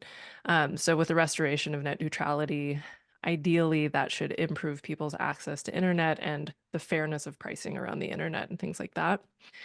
Um, And it the also other, means just that like companies can't throttle that the internet Mhm. is openly accessible and even to all, and that Yes. companies can't throttle access to different websites based on how much you pay or based on how Mhm. much the company has paid the internet service provider, that it's like an open and free um, information superhighway. Yes. Yeah. And that is like a default necessity for people at this point, and so should not be unfairly throttled Right, because because of it's that. like without that, service providers could manipulate what we see and do online just based on their own interests. And yeah, based on their own interests and based on successful, what is that called? Bribing, like bribing schemes and things like that. Right. Yeah. So also beneficial for consumer protection is that what is it? The FAA, I think, Yeah. um, like has now put forth no, it's the Department of Transportation, put forth a declaration that airlines now have to give you cash refunds when flights are canceled or adjusted excessively, due to the airline's own issues. So in the past, like up to this point, airlines will maybe give people vouchers or flight credits or things like that. And so this is putting pressure on airlines to actually refund customers instead. And theoretically, this could really improve a lot of the issues that people have been experiencing with flying lately. Yeah, Um, I found a headline. It says airlines will now be required to give automatic refunds for canceled and delayed flights. mhm. Um, but then it's funny actually. It ties in with one of your other stories. But I found when I was searching for the results, an Onion headline came up, and it says airlines now required to refund canceled or delayed flights in cash or in crash. Yeah, it's Yeah. and you had a story about that because the Onion was just sold, right? Yeah, so the Onion was just sold from the conglomerate that used to own it, that owned it and then kind of gutted it for several years. It's been sold, and at least one of the people that it's been sold to is somebody that also works with the Daily Beast. So there's this potential of the Onion sort of coming back to some of its glory days as a satirical, quote unquote, news source, which felt to me like, and that announcement went up the day Mercury Station Direct. And it just feels very hijinksy, which to me is like a stationing Mercury conjunct the North Node. It's very like clown country right there. Um, Totally. And with the airline thing, it's interesting because that was one of the things Tarnas documented very well in Cosmos and Psyche, was just a continued connection between Jupiter-Uranus conjunctions and flight. Like that mm, the Wright brothers took their first flight at a Jupiter-Uranus conjunction in like 1900, and mhm. some of the stuff with like space flight ended up being Jupiter-Uranus conjunction, and then eventually we landed on the moon at a Jupiter-Uranus conjunction. So it's funny, even though this is minor and somewhat minor and is country specific, it's still funny to see a major national story involving airplanes in the news. Yeah, that's hilarious. I love that. Um, for some reason, that's also making me think about all of the satellites that have been getting launched while Jupiter and Uranus have been together in Taurus, like all the SpaceX satellites and Starlink satellites. Mm, right. Um, So anyway, the other like regulatory news that I think is really, really huge and also ties into one of the other news stories that I'm tying in with Jupiter-Uranus, is that the FTC put a ban on non-compete agreements, saying that it's essentially unlawful to continue to control somebody's form of work just because they worked with you at some point. And so that uh, like that particular story came out on April 23rd. And the implications mean that there are a lot of people that have non-compete contracts that are now basically null and void. And you actually had a story kind of about that. I don't know if you wanted to talk about it. I mean, the day before this happened, I was literally just sent a contract that somebody wanted me to sign that I wasn't going to sign because it had a non-compete. And then they literally had to send me a revised one a couple days later after that law passed, and they had to take out the non-compete part. Yeah, yeah. Yeah. Super beneficial for workers. And that actually brings me to the last thing, which is I know last month I was talking quite a bit about like union stuff when it comes to Jupiter Uranus. That's something I've really been paying attention to. And this month, the United Auto Workers finally successfully did a vote to unionize a Volkswagen factory in Tennessee. And it's a factory that they've had votes at a couple of different times through the years, non-successfully, but this time it was successful. The vote happened on April 17th, which is the same day that the protests started at Columbia and is the same day that Jupiter was within like half a degree of its conjunction with Uranus. Um, and then the announcement that the vote went through was on April 20th, whenever the conjunction was exact. And this is pretty big news because it's, I think, one of the first unionized auto factories in the South and opens up doors for continued unionization in factories in the Southern United States. Nice. And I think that's pretty cool. Yeah, that's really Yeah. cool. That's all really cool. I mean, there's just this string of, it was interesting seeing with the Mars-Saturn conjunction at the same time all month, and then Hmm. also Jupiter-Uranus at the same time, that there's just a string of regulation and regulatory things, but they were often like positive ones that were consumer oriented or people Hmm. oriented, or yeah, it was just interesting seeing the combination of those two and having it be positive rules that were being put in place. And I think that fits the symbolism of both of those conjunctions really well. Yeah, it's like rules that bolster a better distribution of resources could even be one way of thinking about all of these things. Mm, With like net neutrality, it's, we're broadening the resource of the internet and like allowing it to be a true resource versus an excessively gate-kept resource. Um, when it comes to the airlines situation, it's instead of airlines getting to keep people's money resource hostage whenever they make changes, they actually have to return those resources. With the FTC ban on non-compete agreements, that's allowing people to maintain access to themselves as a resource that isn't being dictated by their previous employers. And then with the unionization, like one of the things that goes along with unionization is a better distribution of the resources produced by whatever got unionized. So it's pretty cool all around. that's brilliant. Yeah.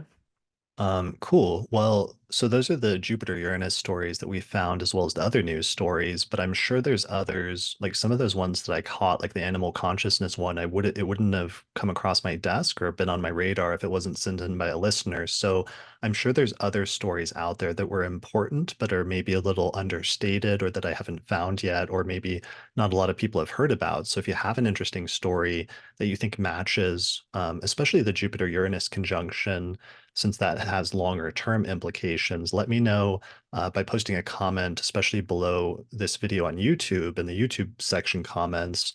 And maybe in that way we can sort of like crowdsource the research surrounding and fully understanding what happened at that conjunction that is significant historically and for the future. Hmm. Yeah. Cool. All right. I think that's good for the news section. So why don't we take a little break? All right, so we're back. And before we jump into the forecast section, I wanted to give a shout out to our sponsors this month, which is the Chani Astrology App and the Northwest Astrological Conference. So the Chani app is an awesome astrology app that is available for both iPhone as well as Android. From personalized readings to real-time updates on the current astrological weather, it features everything you need to navigate life's ups and downs. So this includes detailed birth chart breakdowns, daily horoscopes, current sky horoscopes, transit readings, intel on the current moon phase and sign, as well as weekly sign-specific audio readings by Chani Nicholas, year-ahead forecasts, and more. So as I've talked about many times before over the past year, my favorite thing about the app is it sends you this push notification on your phone whenever a transit goes exact in the sky. And sometimes this has helped to remind me when like something's happening in my life and I'm like not paying attention to the charts at the moment. It'll remind me what's going on in the sky. And then I'll sort of like know, oh, that's like why this is happening right now, or that's what the astrological weather is that's coinciding with it. Mhm. The app also has a nice blend of modern and traditional astrology, which is similar to the approach that I use. It uses whole sign houses as its default house system. And I also really appreciate that it's now available for Android as well as iPhone. So the app is free to download on iOS and Android. Just go to their app stores and search for Chani, Chani, and then you'll find it, or you can visit app.chani.com. And Diana, you're just telling me the other day that you actually contributed some work to the Chani app, right? Yeah, right when I was getting put together in 2020, I was very honored to be one of the contributive writers to the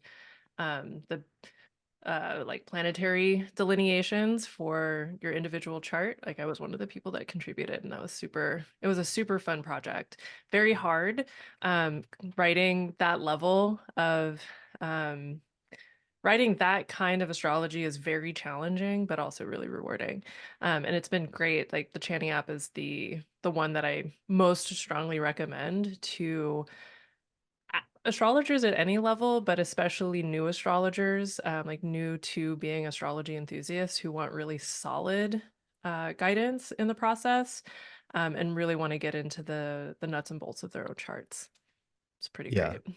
I also for love sure. the weekly horoscopes by rising sign that Chani Hmm. reads. It's very soothing. Like on Sundays, after 12, they come out at like 12:30 in the afternoon or something. I'll just like lay in bed for like 15 minutes and just like listen to Chani tell me about my week. It's very nice.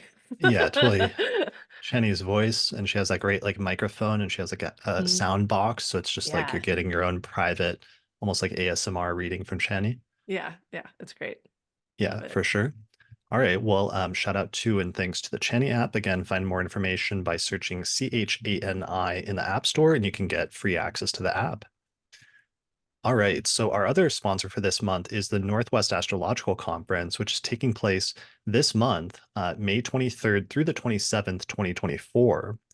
This is the biggest astrological conference of the year that's going to have more than 30 professional astrologers giving talks, lectures, and workshops. So there's going to be 5 simultaneous tracks going with astrologers giving lectures at the same time on different topics, plus pre and post conference workshops that last for an entire day. So the in-person conference is already sold out. It sold out months ago because it's so popular and everyone wants to get in and they have limited spaces at their hotel. However, you can still sign up virtually to attend the conference online, where they're going to be live streaming it to attendees.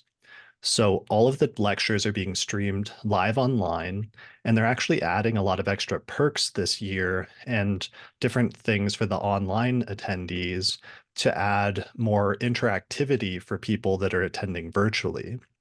So there's going to be scheduled speaker Q&As, which is one of the major things that's happening this year, where during the breaks throughout the conference, you can do a live virtual Q&A with the speaker.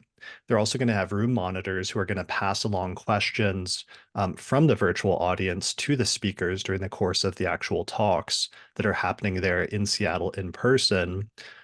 There's also going to be a bunch of virtual lunches, dinners, and meet and greets throughout the conference with different speakers and attendees. So I'm pretty excited about this. I'm going to be attending online, and I feel like things have come a long way since the first virtual conference took place in 2020 out of necessity, because it happened in like May of 2020 and they had to switch to virtual due to the pandemic. But that ended up being something that was good in the long term, because it encouraged them to start offering a virtual component so that people could attend online. And I think it's great having both now so that those that can't travel there to be in person can still attend. Hmm. So you can find out more information or sign up at norwac.net, and I'll put a link in the description of this episode. And Diana, you're actually speaking at Norwac, right? Yeah, I have a lecture and my very first keynote this year, which I'm Wow, super nervous about. But I nice. had a breakthrough on a component of my keynote this week, so feeling a little bit more chill about it.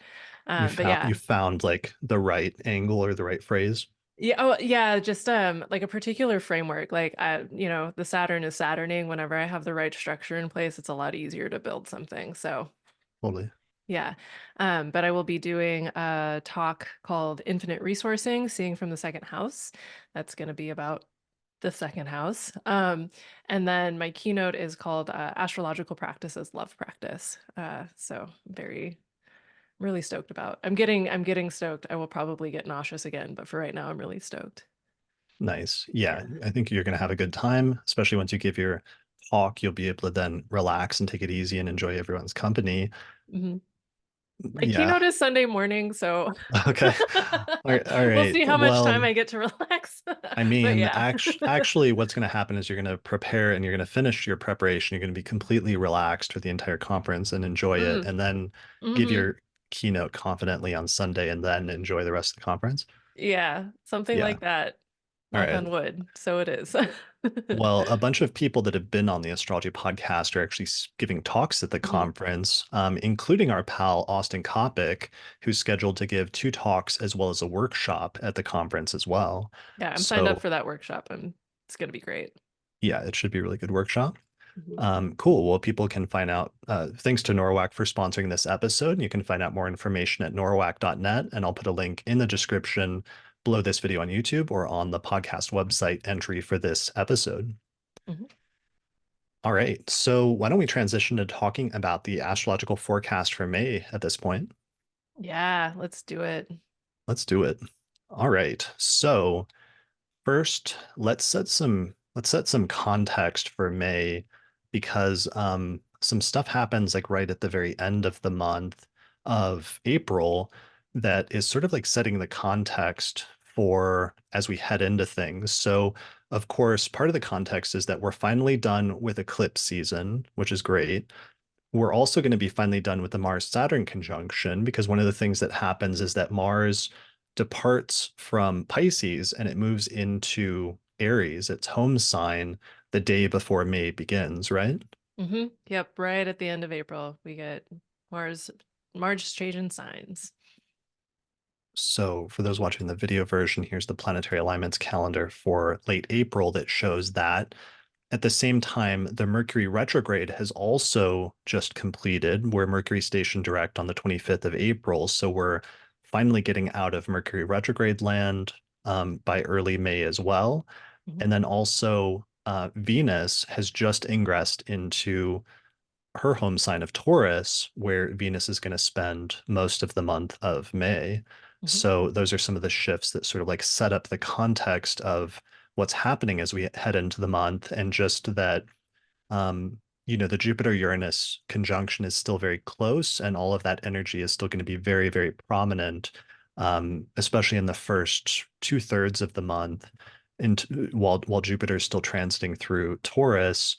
And then what happens is that a bunch of the inner planets are all going to move into Taurus as well, which is just going to further accentuate and reactivate that Jupiter-Uranus conjunction and some of those energies. Mhm. Yep. Why don't we then start with the very first alignment for the month, which is that on May 2nd, the planet Pluto is going to station retrograde in Aquarius. So here's the planetary alignments calendar for May. We see Pluto. Pluto has made it up to 2 degrees of Aquarius, but that's as far as it's going to get in this run. And it's now going to station retrograde it to Aquarius and then retrograde back into Capricorn this summer. Mhm.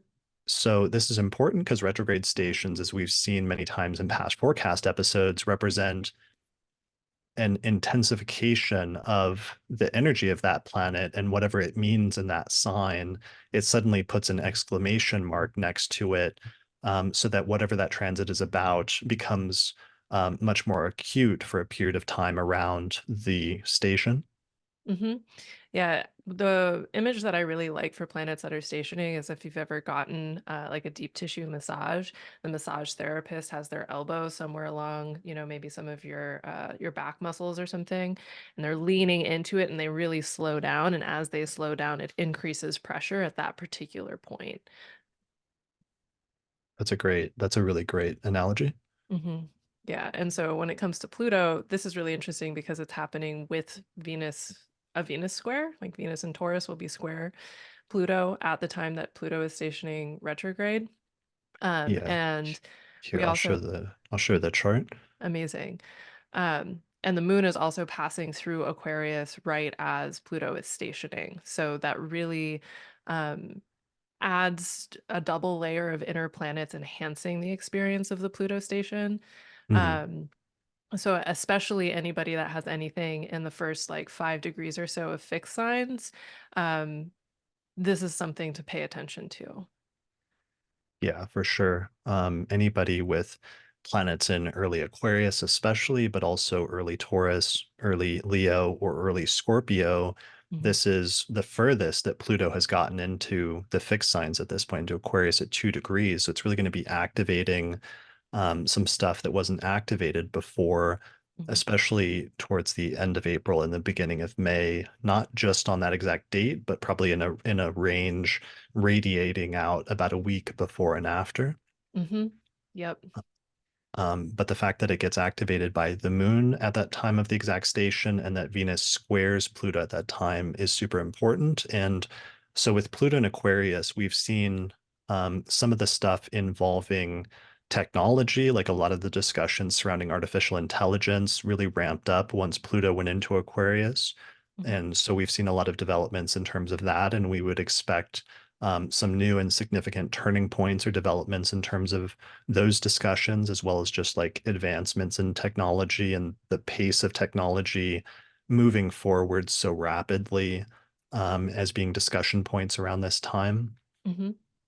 Since Venus is squaring Pluto, there may be an element that has to do with artistic matters, which Hmm. immediately brings in thoughts of like how some of the AI generated artwork, as well as videos and stuff, have raised debates surrounding that material and copyright issues and artistic integrity and other things like that. Yeah, 100%. I think I'm really thinking a lot about copyright, and also thinking about consent processes when it comes to, like knowing how many things have happened with deep fakes, for example, and some of the really heinous applications of deep fake technology that have already transpired. Um, and whether debates and conversations around that will become louder at this time, or at least foregrounded in ways that might potentially lead to better regulatory processes. Maybe. Hopefully, hopefully. Hmm. And on a more personal level, because it's like a Venus Pluto square, oftentimes that brings in an element of relationships, of having really deep transformative experiences with relationships, which can be very intense and sometimes positive as a result of the depth of feeling that comes about at those times. But other times, the depth of that can be too much, and there can be issues with like obsession or Hmm. control or even manipulation in relationships that can come up around that time. Hmm. Power dynamics are huge with Venus Pluto contacts, I find. Um, and potentially perceiving power dynamics, given the Pluto retrograde component, potentially having to dial back or renegotiate power dynamics, both explicit and implicit dynamics in relationships, that need to be renegotiated if the relationship is going to be sustainable. Mm. Yeah, that makes a lot of sense. Those are huge.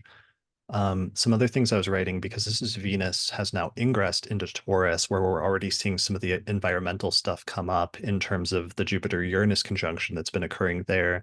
I was thinking about things like tensions between the environment or the material world versus the digital or the artificial world.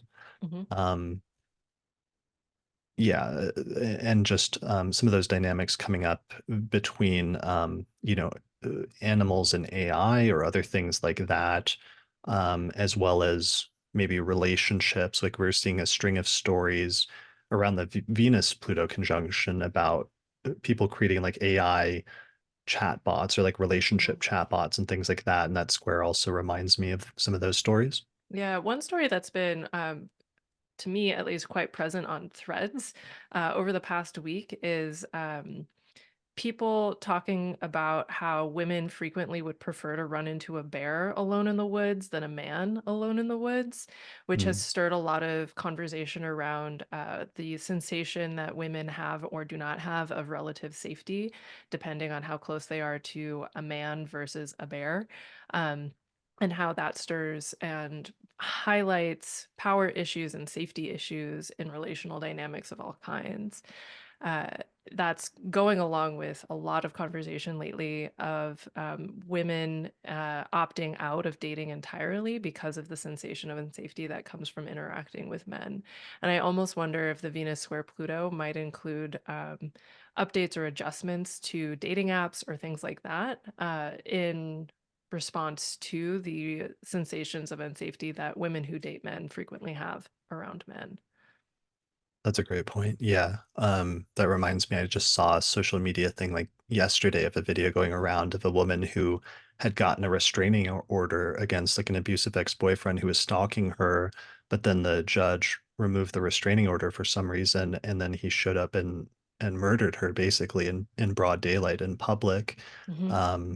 And sometimes that kind of dynamic or energy can be something that can sometimes come up with Venus Pluto of like stalking or obsession or things like that. Hmm. Yeah, Yeah, non-consensual intensification of relational ardor could be one way of putting it, or relational hyperfocus would maybe be more accurate than ardor. Yeah. is there what would be a positive like Venus Pluto thing which could be a positive manifestation to like go Hmm. together with our creepy Our more negative, creepy versions. yeah, yeah. Yeah, I mean, I think there's something about the positivity of the clarification of power dynamics, and the clarification of intense feelings. Like if there are positive feelings that are bubbling under the surface between you and another person, sometimes Venus Pluto can, like, especially in a square, can sort of flick the match into the tinder, and then uh the fire, the spark is lit and you actually do have the like cute romance. um um what other positive Venus Pluto? I think there's something about the artistic hyper focus could be relevant for people who have creative projects going.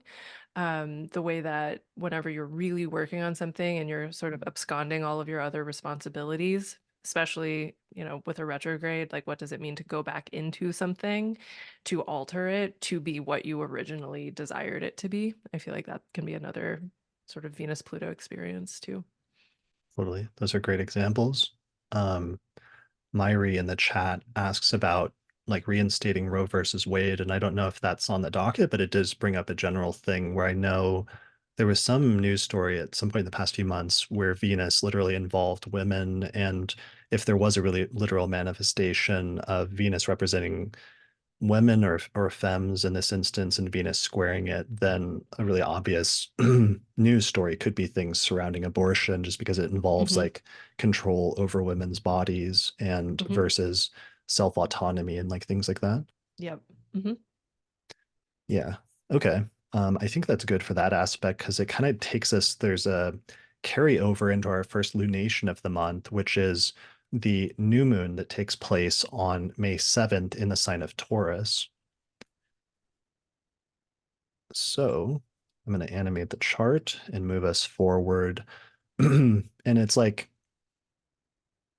I guess we'll talk about some of the rest of this stuff when you come back to it in terms of Mars being in Aries and Venus Hmm. being in Taurus, but maybe this is the time to do that. So here is the new moon that takes place in Taurus. It goes exact at 18 degrees of Taurus. And what's interesting about it is um, it's sextile Saturn because Saturn's at 17 degrees of Pisces. So it's like the moon separate, the sun and the moon separate from the sextile with Saturn. And then once the conjunction of the sun and moon goes exact, the moon then applies to conjunction with Uranus and Jupiter in Taurus. Mhm.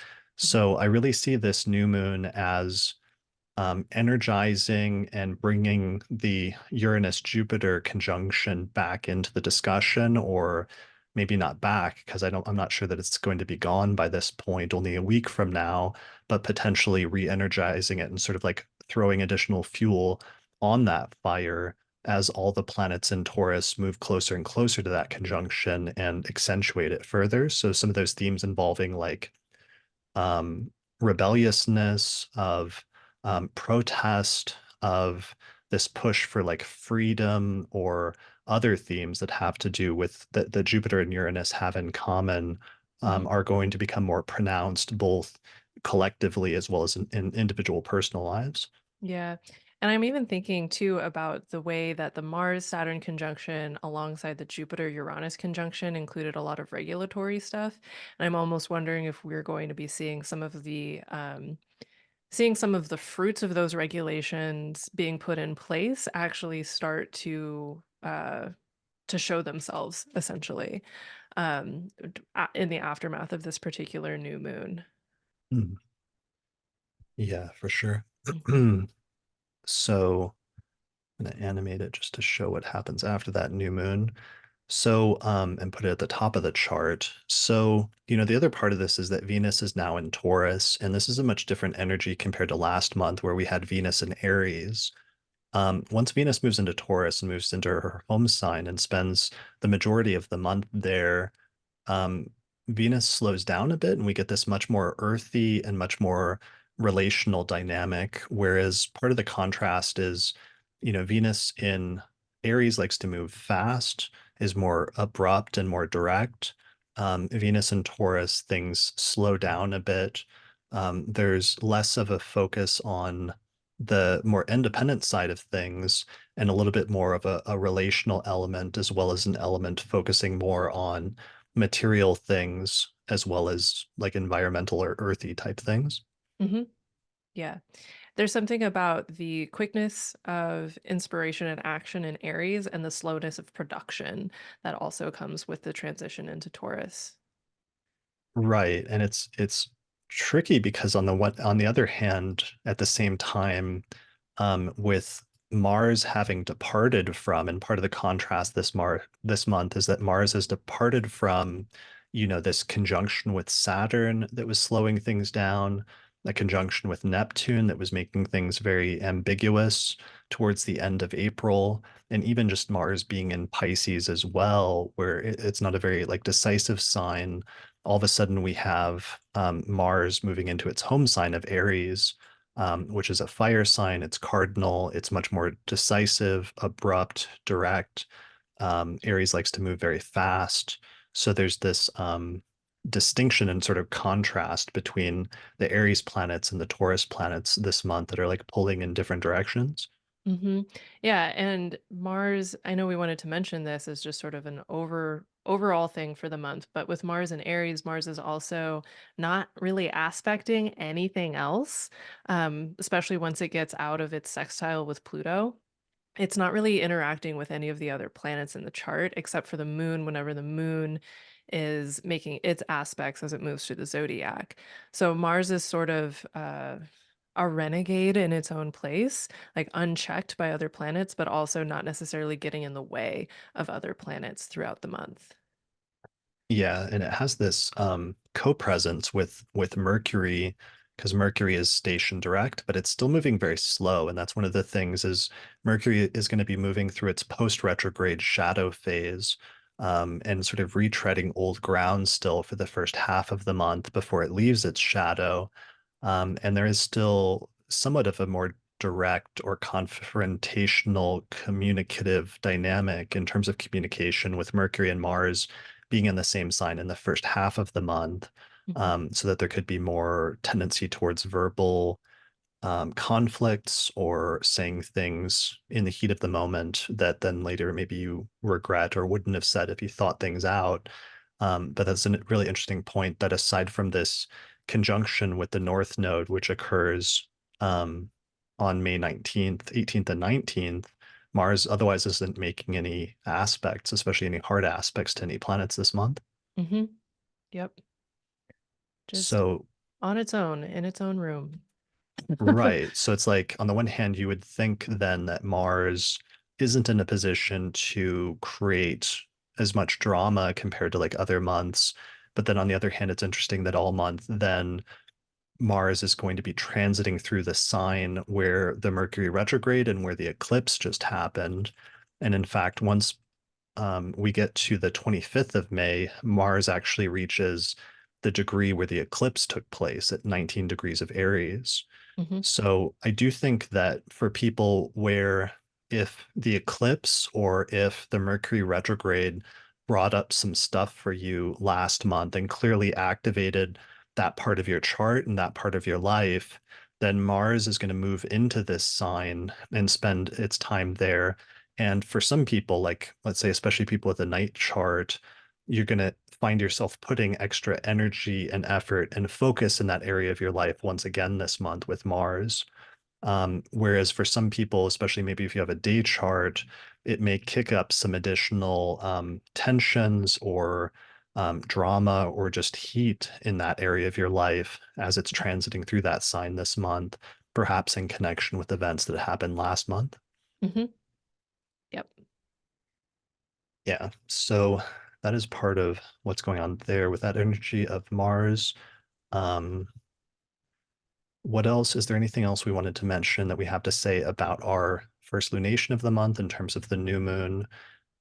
Just that it's really going to accentuate the Jupiter-Uranus conjunction. Mm-hmm. I don't really have much more. It might not be the smoothest new moon in Taurus because of its proximity with Uranus and Jupiter. Mhm. Um, but that's kind of the only additional thing that I would have to say about it. Yeah, yeah, that Yeah. makes sense. For some people, I think the Jupiter-Uranus conjunction, I noticed in some people's lives that it was like doing something new and different that they hadn't done before. Sometimes with technology, but other times it was just um, a new development and branching out into a new area that they hadn't really fully considered before. But it ending up being a positive area of growth and expansion. Mm-hmm. And I think for some people, that new moon is going to be a big continuation of that, where they see something that sort of like started off around that conjunction become more prominent in their life at that time. So I Mm-hmm. guess that's the primary thing I'd tell people to pay attention to Mm. is just what originated for you at the exact conjunction, and then expect to see more of an expansion of that story and laying the seeds for some new developments in that area this month. Yeah. Will you remind me of the day that the moon conjoins those areas again? I'm just The the moon conjunct Jupiter after the new moon. When is that? May 8th. on, Okay. yeah, Cool. on the 8th. Yeah. Interesting. Yeah. I'm thinking about like my primary Jupiter Uranus story is I went to the Ren Fair for the first time. And now I'm trying to think of like how additional Ren Fair things might happen that week. That's I all. mean, that could be it. It's like the beginning of the summer. Like you could Hmm. become like the astrologer at the Renaissance Fair or something like that. That'd be a cool gig. Yo, I mean, yo. I'm not trying to like put any Ooh, ideas in your head, but you are giving me ideas, Chris. yeah, astrology cosplaying, but as a Yeah. medieval astrologer of like, I Wow. don't, Oh my God, the uh, potentials. I don't know what the like female equivalent word or female name for like or version of like Guido Bonatti is, but Hmm. yeah, you could come up Yeah, with I could come up with a something. character. Yeah, Wow. exactly. Wow. All right. All You right. heard it here first, folks. Okay. If any listeners thinks of a good name for a medieval astrologer that Diana could adopt, let us know. Yeah. All right, so let's move forward to what comes after the new moon, which is there's a Sun-Uranus conjunction that occurs a few days later, which is partially a continuation of some of that energy, because just like the moon conjoins Hmm. Uranus after the new moon, we also get the sun conjoining Uranus Mhm. here around May 12th and 13th. Yeah, So sorry, go I was ahead. just gonna say, I really feel like the middle of May where it's like we have the new moon so close to the Jupiter-Uranus conjunction, followed by the moon actually hitting Uranus and then Jupiter. And then we have Sun hitting Uranus and eventually Jupiter. And then we have Venus hitting Uranus and eventually Jupiter. There's something continuously pinging the Jupiter-Uranus conjunction that really changes the flavor of this Taurus season significantly. Like this is not Hobbit picnic in the park chill. It's Merry and Pippin launching repeated giant dragon uh, fireworks out of the back of Gandalf's carriage. So there's something about it being both fun and delightful, but also, I mean, maybe not only fun and delightful, but just like this continuous pinging of Jupiter Uranus, even when there's an anticipation of something smoother happening simply because it's Taurus season. I will see your Merry and Pippin cart analogy, and I will raise it and say that it's like Merry and Pippin riding in on Treebeard into battle Oh, hell yeah. in an act of rebelliousness. Um, Hmm. that's a vibe the Jupiter, is in Lord of the Rings, like the Treebeard and all the trees, they see the forest was like decimated and they just become enraged and Yeah. therefore decide to fight when they decide hadn't chosen to before because suddenly they see how it personally affects them and the Hmm. environment. There's something about that energy, like you said, it's almost Hmm. like a wind chime where the inner planets are just going to keep hitting that and hitting that note in different ways over and over again this month. Yeah, as you're saying that, I'm even thinking about for a minute in Chicago, I lived in a neighborhood where my apartment was at the perfect intersection of like three different churches that rang bells on Sunday mornings. So Mm. that perfect like oh sound occurred on Sunday mornings when I was in my when I, if I was at home at the time. And I feel like there's even something about the building of collective energy around some of the different protests and issues that were like becoming so loud at the Jupiter Uranus conjunction. I almost wonder if there's just going to be a continuous wave of that kind of thing. Um, how do we get more of the Ents to actually show up to rip down Saruman's industrial works, so to Mm. speak? Right. Yeah, so let me show on the screen, and the sun is really the first one that does this. This is a good example, and it occurs right after the new moon, but it's like Mhm. Uranus is at 23 Taurus, Jupiter's at 26. So the sun is the first inner planet that comes up and conjoins on around the 13th. It conjoins Uranus and hits that note of that like rebelliousness of the Mhm. Uranus significator there. But then not very long after, by the 18th, Venus comes up, and then Venus conjoins Uranus at 23 degrees of Taurus. So that's the next planet. And At the same time that Jupiter and the Sun are conjoined at 28 Taurus. nice. Okay. So then the sun hits the second one, and this is on May 18th. So it's like we're Hmm. getting this double activation, especially on this date. That'll be a date to really pay attention to in the news Hmm. with the activation of that This is Jupiter-Uranus also conjunction. This is also when Mars is getting within a degree of the North Node too. So, Okay. So in medieval astrology, they say the North Node expands the potency of any planet that it touches, and especially mm, for malefics like Mars and Saturn, makes them extra loud. yep, So, noisy. so we get that conjunction, and then we see that by then Mercury's moved into Taurus, and by the very end of the month, Mercury is the very last planet, which eventually catches up to and conjoins Uranus on May 31st. And then it's like the last act of that is Mercury sort of giving Uranus a microphone Hmm. or a loudspeaker basically to broadcast that message again Hmm. before moving into the next sign. Yep. So continual pinging of that over and over again, both collectively and in terms of our personal lives. Everybody should be thinking about what house Taurus coincides with in your chart, because that house is going to see a tremendous amount of activity this month with so many planets, with a full stellium of planets moving through that sign. Hmm. Capricorn risings, if you don't want to get pregnant, be careful. Okay, that's good. That's good Hmm. advice. If Taurus is your fifth house and there's a lot of activity in the like having children house. Hmm. Yeah. Good idea. I, as an Aquarius rising, am going to be paying attention to my home and living situation as the source of activity. Mm-hmm. All right. So going back to our charts, this actually brings us to this big stellium of planets brings us to our auspicious election for this month, which is the most fortunate chart that Lisa Scheim and I were able to find in our Auspicious Elections podcast this month. And we actually, in doing the year ahead report late last year, we really focused in on May, especially because May is one of the best months for electional astrology of this year, where you have the greatest preponderance of positive placements that don't have downsides, and you have the least amount of like major downsides or afflicted planets out of any other time of the year, especially compared to later in the year, where we're going to deal with stuff like the Mars-Uranus conjunction this summer, or the Mars-Jupiter conjunction, or especially the Mars retrograde that's going to dominate the later part of this year. Mm-hmm. Yes. So here's the electional chart for this month, which is set for May 14th, 2024 at about 12:30 p.m. local time. So if you cast a chart for May 14th and then set it to 12:30 in your location, whatever your city is, you should end up with a chart that looks approximately like this with Leo rising. So you want the ascendant to be in Leo in your location.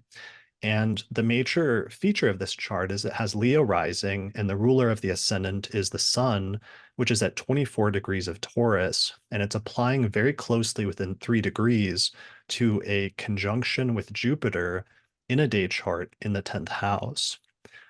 We also see that Venus is there in the 10th house in Taurus, not too far away.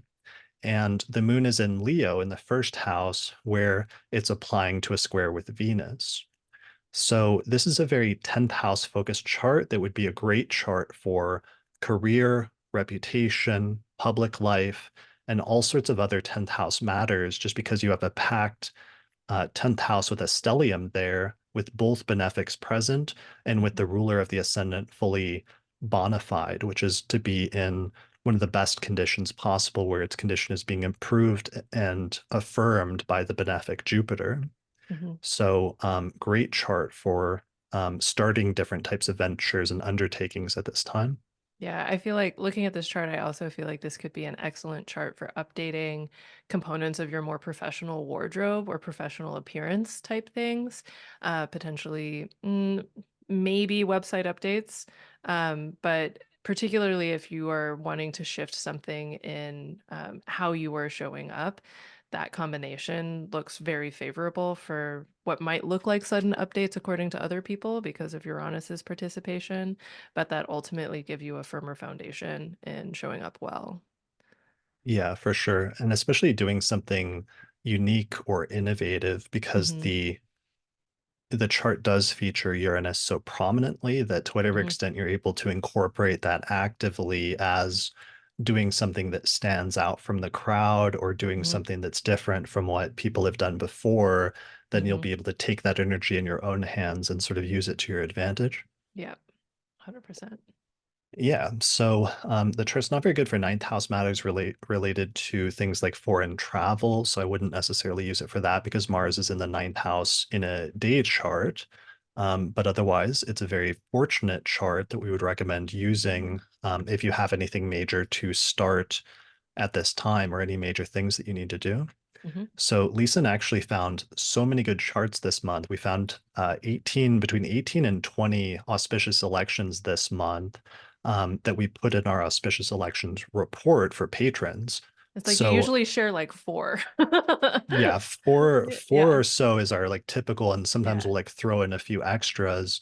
But because the charts are so good this month, that we decided to just like throw in all of them, Hmm. especially because it kind of makes up for other months where things are more difficult and we have like a harder time finding really good charts. So this is our way of offsetting things. Hmm. So if people want to get access to those charts, you can get access to that private podcast series and all those charts, which is a benefit to patrons of the Astrology Podcast if you just go to our page on patreon.com and sign up.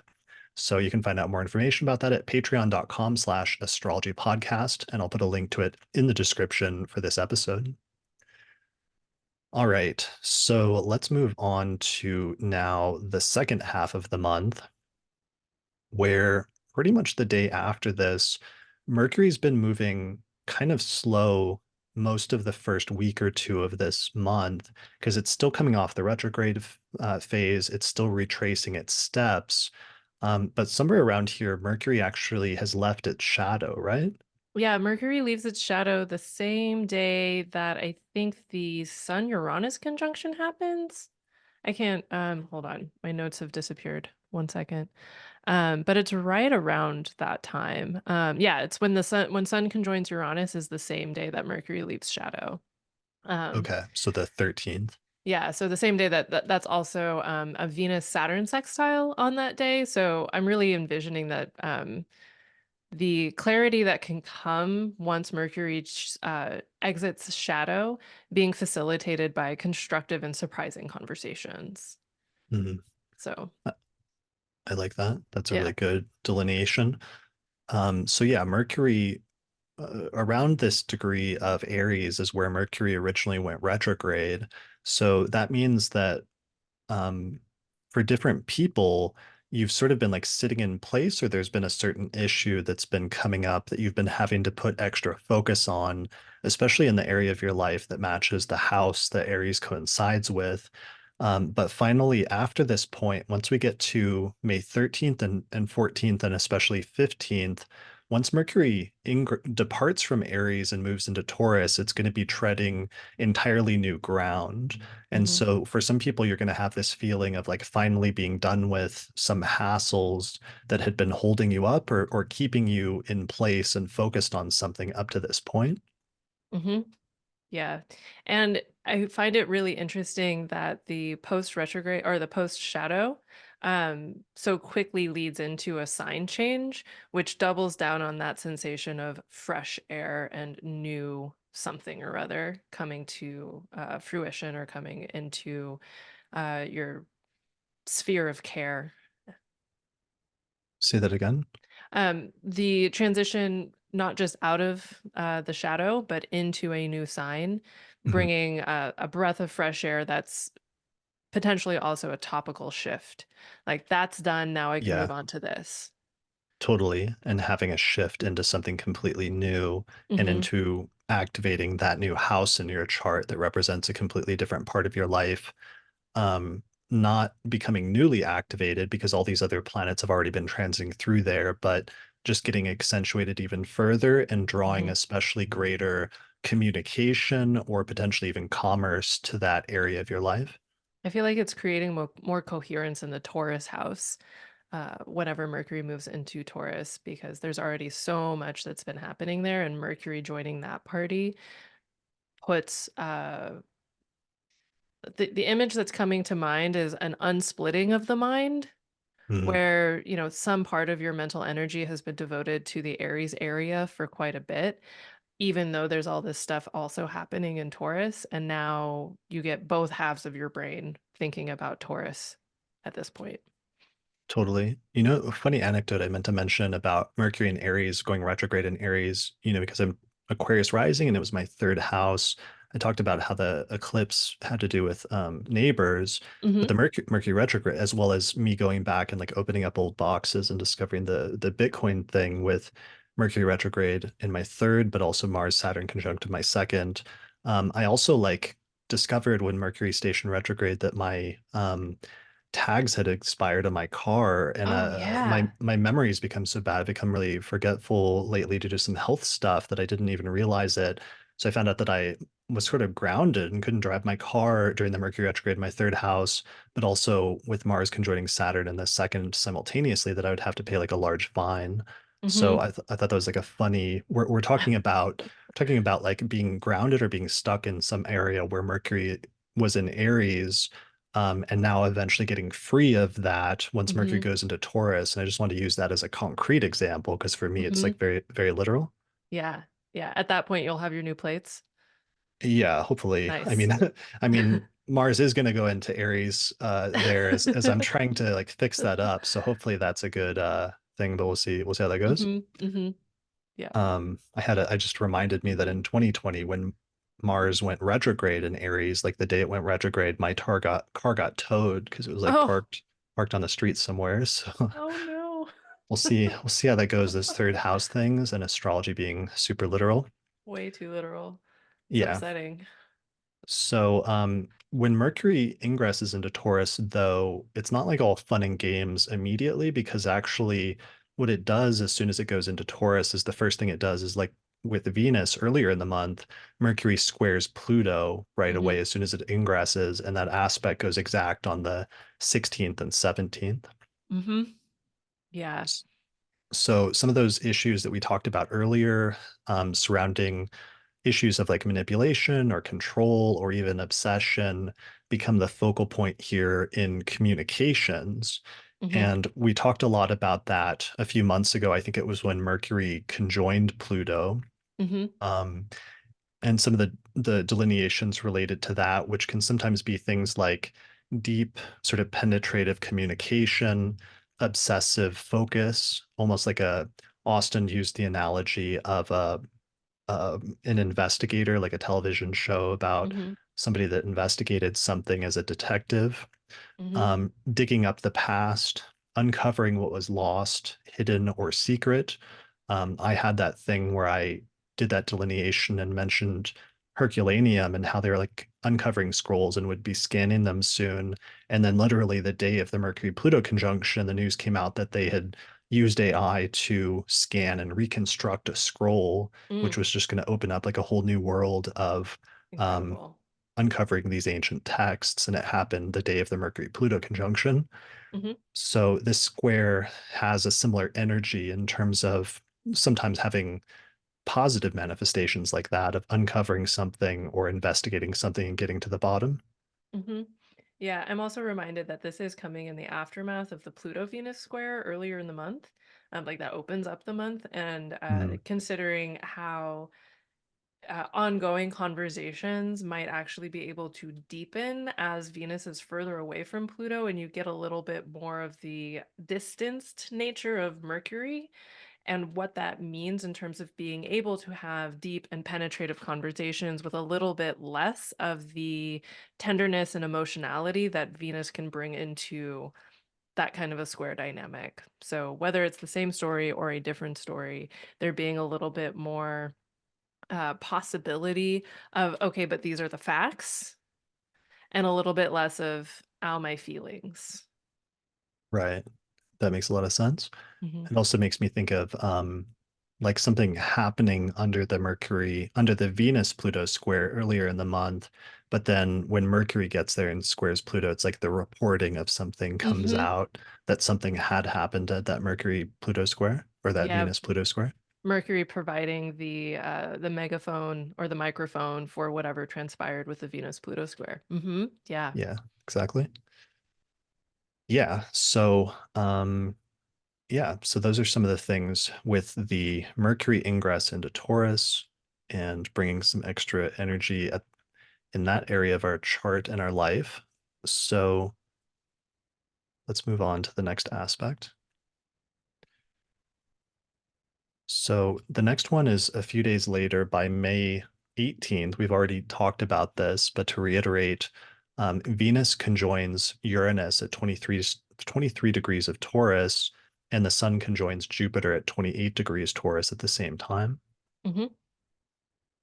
So that's a really like good vibe type transit in terms of the optimism of the sun and Jupiter, as well as the excitement, the newness, and the sort of like rebelliousness of Venus and Uranus. Hmm. But it just seems like a relatively positive combination, at least for that day on the 18th.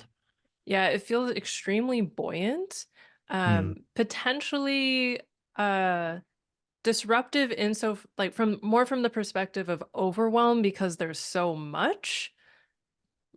All of this happening in the same decan of Taurus implies that potentially it's all happening at once in the same place. Like these aren't necessarily two separate events of Jupiter, Sun, Venus, Uranus. It's like Uranus, Venus, Sun, Jupiter, all happening all at the same time is not uh, necessarily a problem from the perspective of this is all, it's an extremely benefically surprising combination, Mhm. but also is just a lot.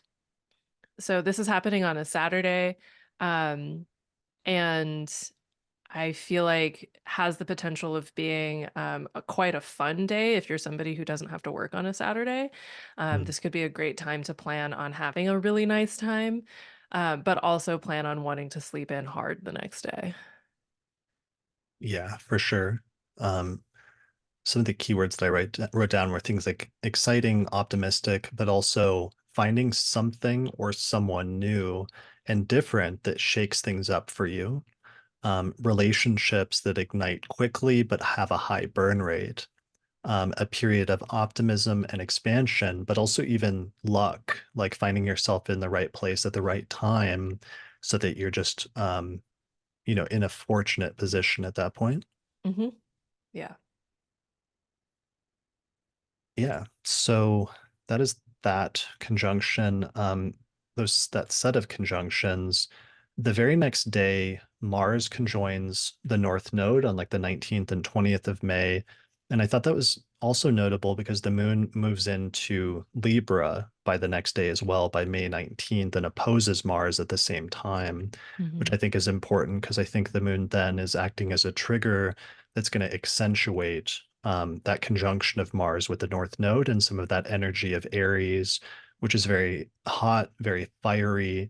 I remember when we had the retrograde, one of the stations, maybe it was the retrograde station in 2020, that was when there was all those fires on the West Coast, and there was just Hmm. these pictures of the sky becoming completely red with Yeah. smoke, and it almost looked like Mars at that point. Yeah. Yeah. And looking at this, it's a form of an eclipse in a way, right? It's not a solar or lunar eclipse, but if the same configuration was happening with the sun instead of Mars, it would be an eclipse and it would be a very total eclipse. So there's something about the way it pings the recent eclipse stories, and brings forward the tension between Aries and Libra that's been transpiring since the nodes moved into these signs in a pretty intense way. Mm. Yeah, that's a really good point. And the intensity for each of us, but especially individuals with placements in Aries and Libra, that's already been churned up so much by the eclipses bouncing back and forth there over the course of the past year, Hmm. as well as, larger entities like countries. We were just talking about the two countries whose leaders have eclipses in those two signs and the Hmm. tensions becoming activated between them. There's something about this conjunction or this opposition that's activating or reactivating those tensions. Yeah, considerably. One thing I'm thinking about with this combination as well on a more individual level is if the Aries Libra process with the nodes here have included you relinquishing cares that have previously curtailed or edited your self-expression and self-assertion, this particular day potentially bringing forward an opportunity to enact the consequences of prioritizing what it is that you need, even if it's not always the most um, immediate way to create the experience of social harmony that might not be true social harmony. Mm, So the commitment to disruption that leads to peace versus keeping the peace, even though there's a lot of stuff simmering under the surface. right. And the delicate balance between those two Hmm. opposing tensions. Hmm. Yeah. Yes. Yeah, that makes a lot of sense. Let's see, other keywords. Mars in Aries is like impetuous, it's risk-taking, it's tends to be more competitive, but also sometimes more confrontational, more quick to act, and sometimes more sort of like warlike at the same time. Hmm. But a lot of that energy just gets accentuated on this day for some reason with it hitting that spot of the North Node while being opposed by the moon. Yeah, there's something about how Mars and Mars responses, especially anger, like those are responses to boundaries or like lines being crossed, whether or not those lines are just or fair or considered, or even, a line that you were aware of prior to it being crossed. And I Mhm. feel like with the Mars North Node combination, sensitivity to lines being crossed being increased. Um, Whether or not that sensitivity is justified will vary depending on the context, but that increased sensitivity being a contributing factor to what arises on this day. Yeah, that makes sense. Hmm. Um, Vandana in the chat says quick-tempered. I think that's a Hmm. good one. Also, Mars, Aries in general sometimes is like the hero archetype or the person that wants to be a hero. And Hmm. sometimes that involves courage, sometimes like Hmm. situations that involve being courageous or sort of like putting yourself in the line of fire. Um, and sometimes finding the difference between doing something that's truly courageous and the dividing line between doing something where you're just being like reckless or Hmm. something, and not always being clear what the difference is between the two or how to tell the difference between the two in the moment. Yeah, in the moment it can be hard, but ideally strategy feeds into courage and bravery in ways that impulsivity feeds into recklessness. Mm, So, yeah. that's good. All right, the last thing I'll say about the Mars transit through Aries and that conjunction with the North Node is just, there was some things that were started last month at the eclipse, especially that took place in Aries, that were like new beginnings or that were the continuation of some eclipse stories from the previous year, that represented a new development in people's lives. And with Mars going through Aries this month, there may be some things that started at that time that you find yourself having to either have some sort of tensions over or having to cut out of your life or sort of prune different pieces from in order to move forward. And I think that'll Mm-hmm. be part of navigating that transit is like figuring out what things are worth fighting for, what things you have to have some conflicts or to butt some heads with people in that part of your life for, versus what things maybe aren't worth, going to war over in certain instances if it seems like there's some sort of conflict that forms. Hmm. I think there's also something about putting in the effort and like how much effort it might require. So if there were things that were really clearly initiated or really clearly parts of your eclipse story, the sort of focus to move forward. Um, Sometimes separation or relinquishing of things is because you have chosen one thing that you're going to focus on. One of my favorite Mars words is decide. And to decide is to CIDE, it's to kill off other options like patricide or fungicide or herbicide or whatever. It's murderous of particular things for the sake of something else. So whenever you make a decision to really do whatever it is might have arisen for you during the eclipse, that is also deciding to not do the other options that might be available at the time. Yeah, that's good. Mhm. And sometimes we don't go looking for conflicts, but sometimes conflicts find us. And in some Mhm. instances, there's nothing you can do but just do the best you can to think out your moves, to act honorably Mhm. and strategically, and try not to react impulsively, which will be the tendency with Mars and Aries, which is like kind of shooting from the hip, or Mhm. as Rick Levine always likes to say, sort of like shoot first and then aim later, or something like that. Like Mhm. ready, I think he says like ready, shoot, aim is his phrase for Aries. Yeah. This reminds me, I just watched the 1993 film Tombstone yesterday, which is a Nice. Western for those who don't know.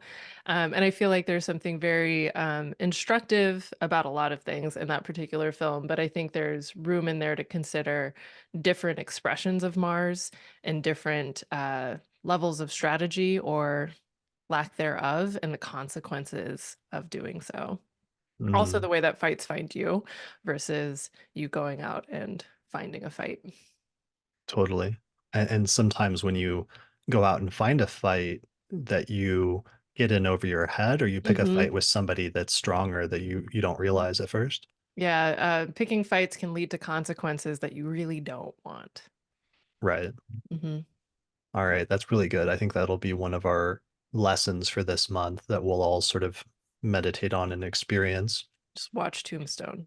Watch Tombstone, watch what happens to what Wyatt Earp and like Johnny Ringo, or Hmm. who was Val Kilmer again? I am so terrible. It was Val Kilmer Virgil or Doc Holliday? Doc Doc Holliday. Holliday. Okay, yeah, I Doc am Holliday. terrible at celebrities, like Okay, really, really bad at celebrities. So, yeah. nice. All right. All right. So let's move on to the next aspect, which happens on the 20th, which is when the sun departs from Taurus and moves into Gemini, and we have the beginning of Gemini season starting, and the first of a series of planets that's going to move into Gemini over the course of the next few weeks until pretty much almost the entirety of that Taurus stellium that we had most of May up to this point transfers over into a stellium in the sign of Gemini. Hmm. Yep. Yeah. So, all right. So we have Gemini season. And then right after that, to sort of expand on that, we get our second lunation of the month, which is a full moon in the sign of Sagittarius on the 23rd. Hmm. So here we see the moon moving into and opposing the sun from 2 degrees of Sagittarius to 2 degrees of Gemini.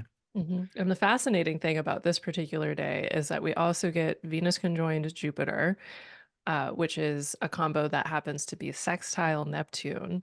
And the orb is a little wiggly, but because of the sign boundary, but functionally, this full moon is opposite that Jupiter-Venus conjunction, Mm, which really brings a lot more. I mean, it's very high key benefic. And when you add Neptune to it, it feels almost like helium gas. yeah, so it's like we have Venus Jupiter going exact the same day, which is a very optimistic, positive transit. We have both of those sextiling Neptune at 29 degrees of Pisces at the same time. And then we also have the moon when it hits the exact opposition with the sun, it's like sextiling Pluto at 2 degrees of Aquarius. Hmm. Yeah. So, yeah, I really like this lunation, especially compared to some of the more tense lunations of like previous months where we've got much more tense stuff going on. Having the Jupiter-Uranus conjunction taking place at the same time in such close configuration to it just seems like a much more positive, optimistic vibe than other times we've seen at different parts of the year. Hmm. Yeah, I mean, especially because like Venus Jupiter combinations have this very I mean, it's like you're combining the best of the night sect with the best of the day sect. And the unification of say magnanimity and vision with relationality and connectivity in Venus's sign just feels very favorable for solidifying relations and agreements that are rooted in shared philosophical orientations, but also that potentially have more staying power because of that fixed Taurus component. Yeah, the staying power, that's a great point. Hmm. So Venus uniting with Jupiter brings things like peace, traditionally, success, truces, favorable agreements, and unions between opposing parties. Hmm. So some of this, what happens around this time, is going to be a culmination of some events that occurred in world events as well as in our personal lives 2 weeks earlier at the new moon in Taurus. We'll see some of the things that were initiated at that time grow and sort of culminate eventually around the time of this full moon. Hmm. Yeah, it feels very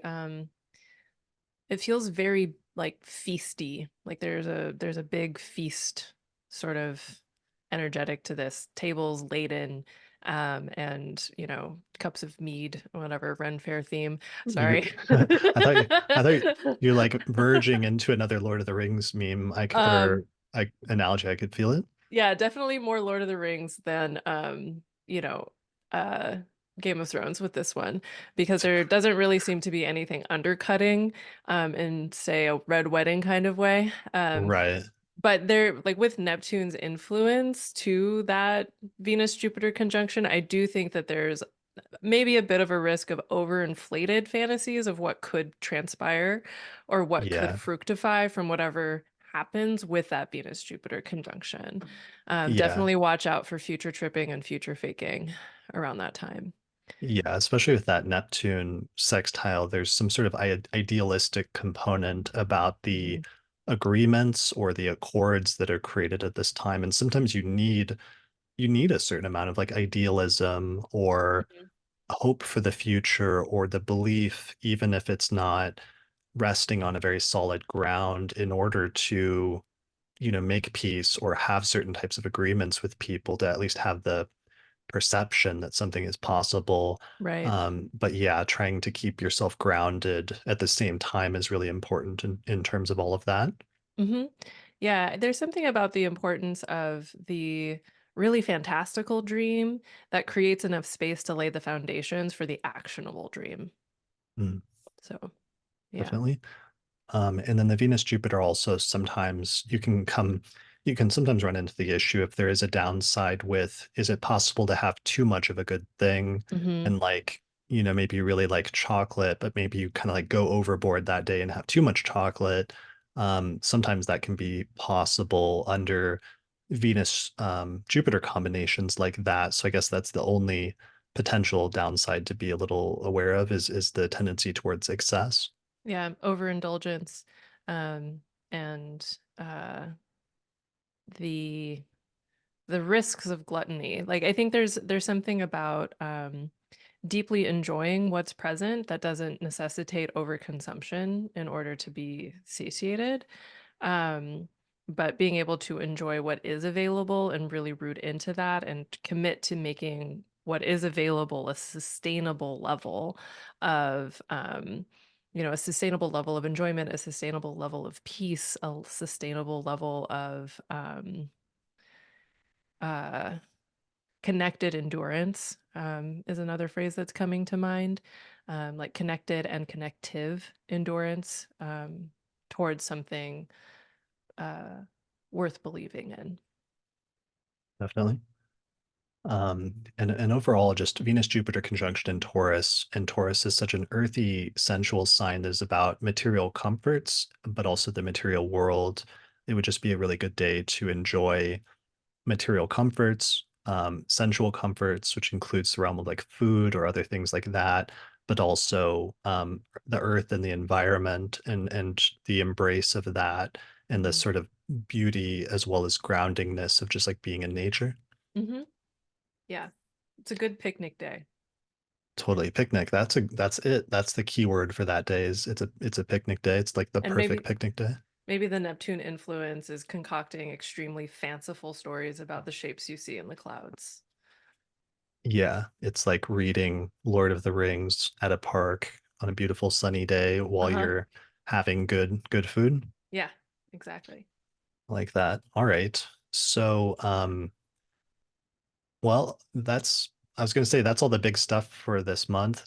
No, it's No, it's not. no, it's not. We literally haven't even talked about the biggest thing that then takes place this month, which is the hmm planet Jupiter, which has spent the past year transiting through the sign of Taurus, will ingress into the sign of Gemini. hmm And actually, before we even get there, it's like immediately after the Venus Jupiter conjunction on the 23rd, Venus ingresses into Gemini on the 24th and joins up with the Sun. Venus will not complete the conjunction. There will be a cazimi with the Sun and Venus, but not until early June. But hmm Venus joins the Sun in Gemini on the 24th, and then Jupiter is not far behind, and it ingresses on the, what is it, the 25th of May? The 25th, yep. Yeah. So that's a big deal to have a shift from, we've been talking so much, to give the contrast between Taurus as like this earth sign that's slow. It pertains to like earthy things related to the environment, related to material things, even related to like wealth or things related in that realm. Hmm. With Jupiter moving into Gemini, it's moving into an air sign and a mutable sign.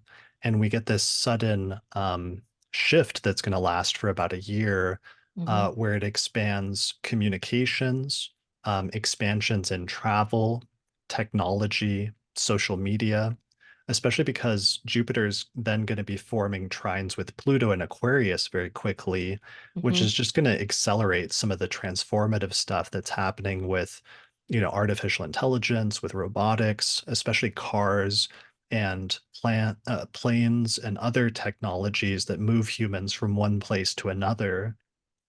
And I'm just really expecting once this ingress takes place that we're just going to see an acceleration of technological advancement that continues to grow by leaps and bounds at this point. Hmm. Yeah, I'm anticipating Jupiter and Gemini feeling very busy. The image that comes to mind for Jupiter and Gemini is lots and lots of bumblebees, like really big bumblebees, like Mhm. having the time of their life in a particularly blossom-filled meadow or something like that.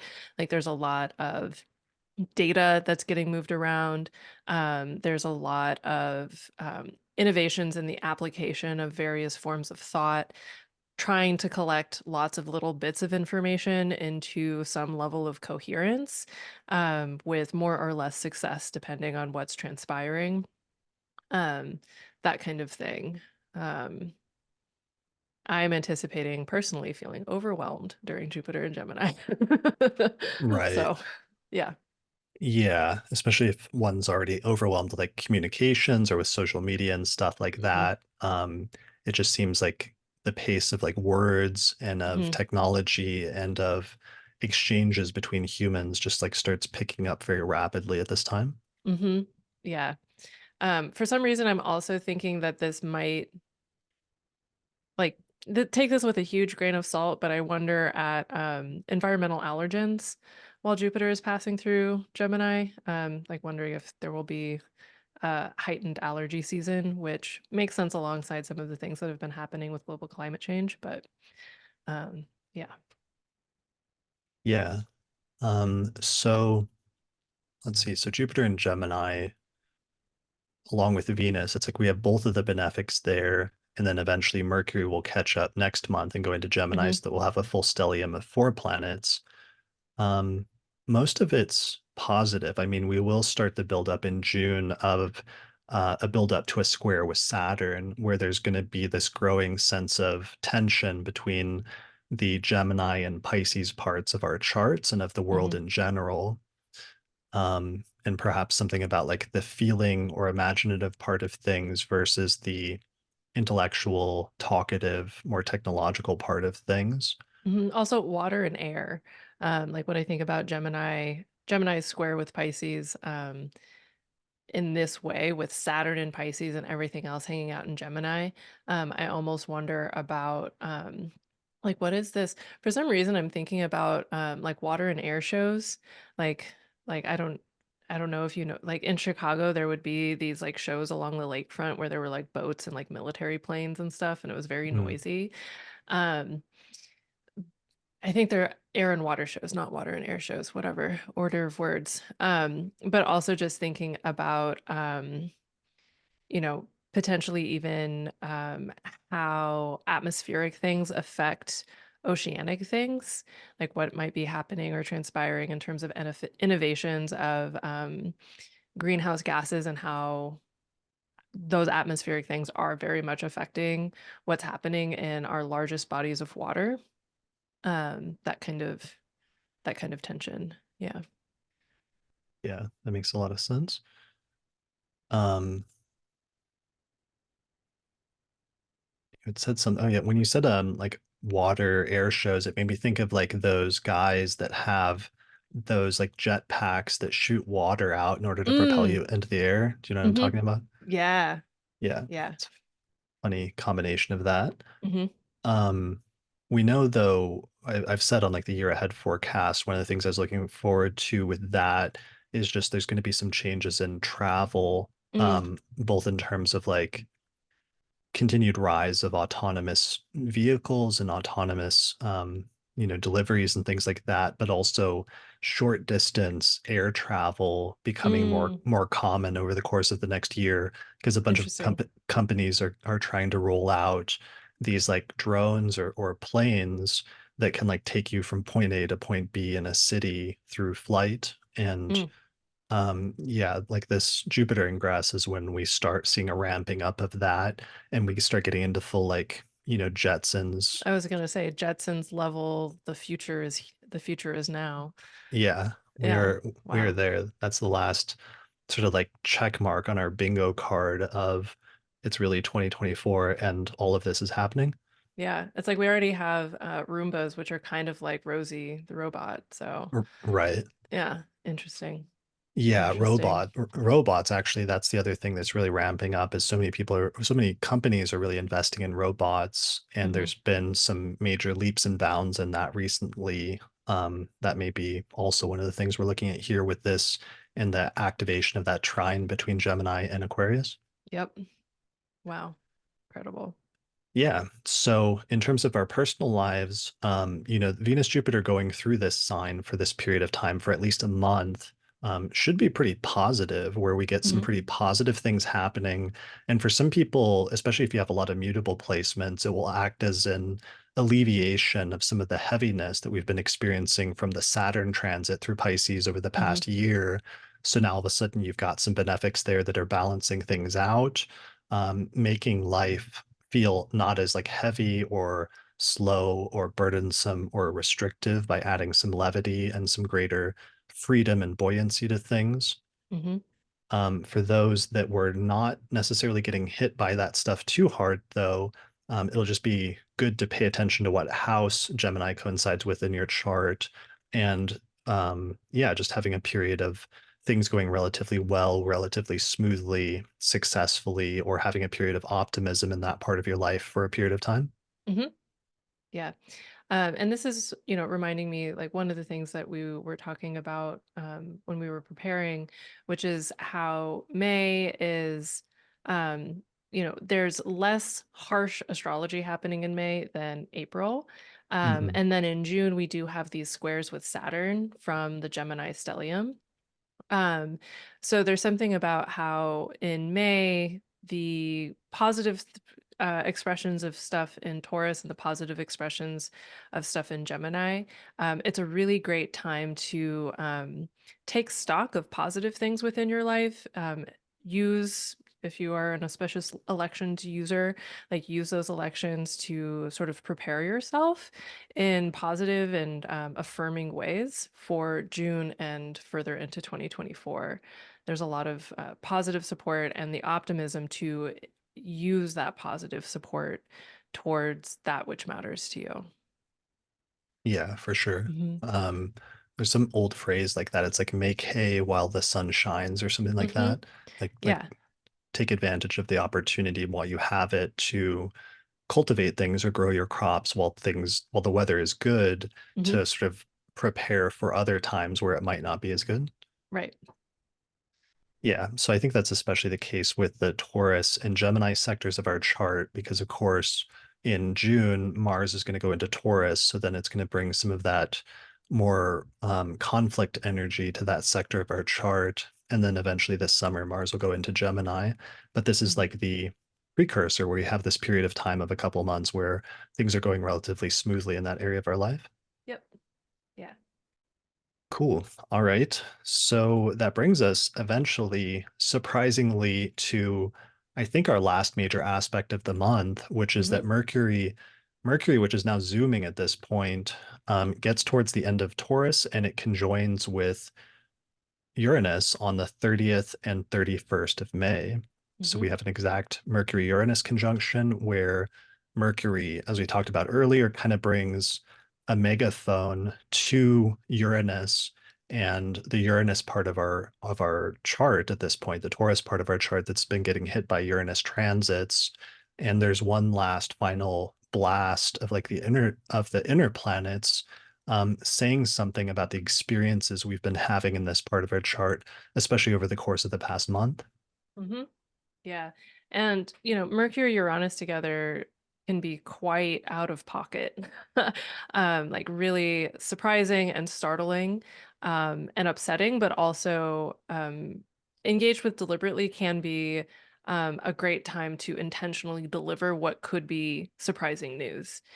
Mm, Yeah.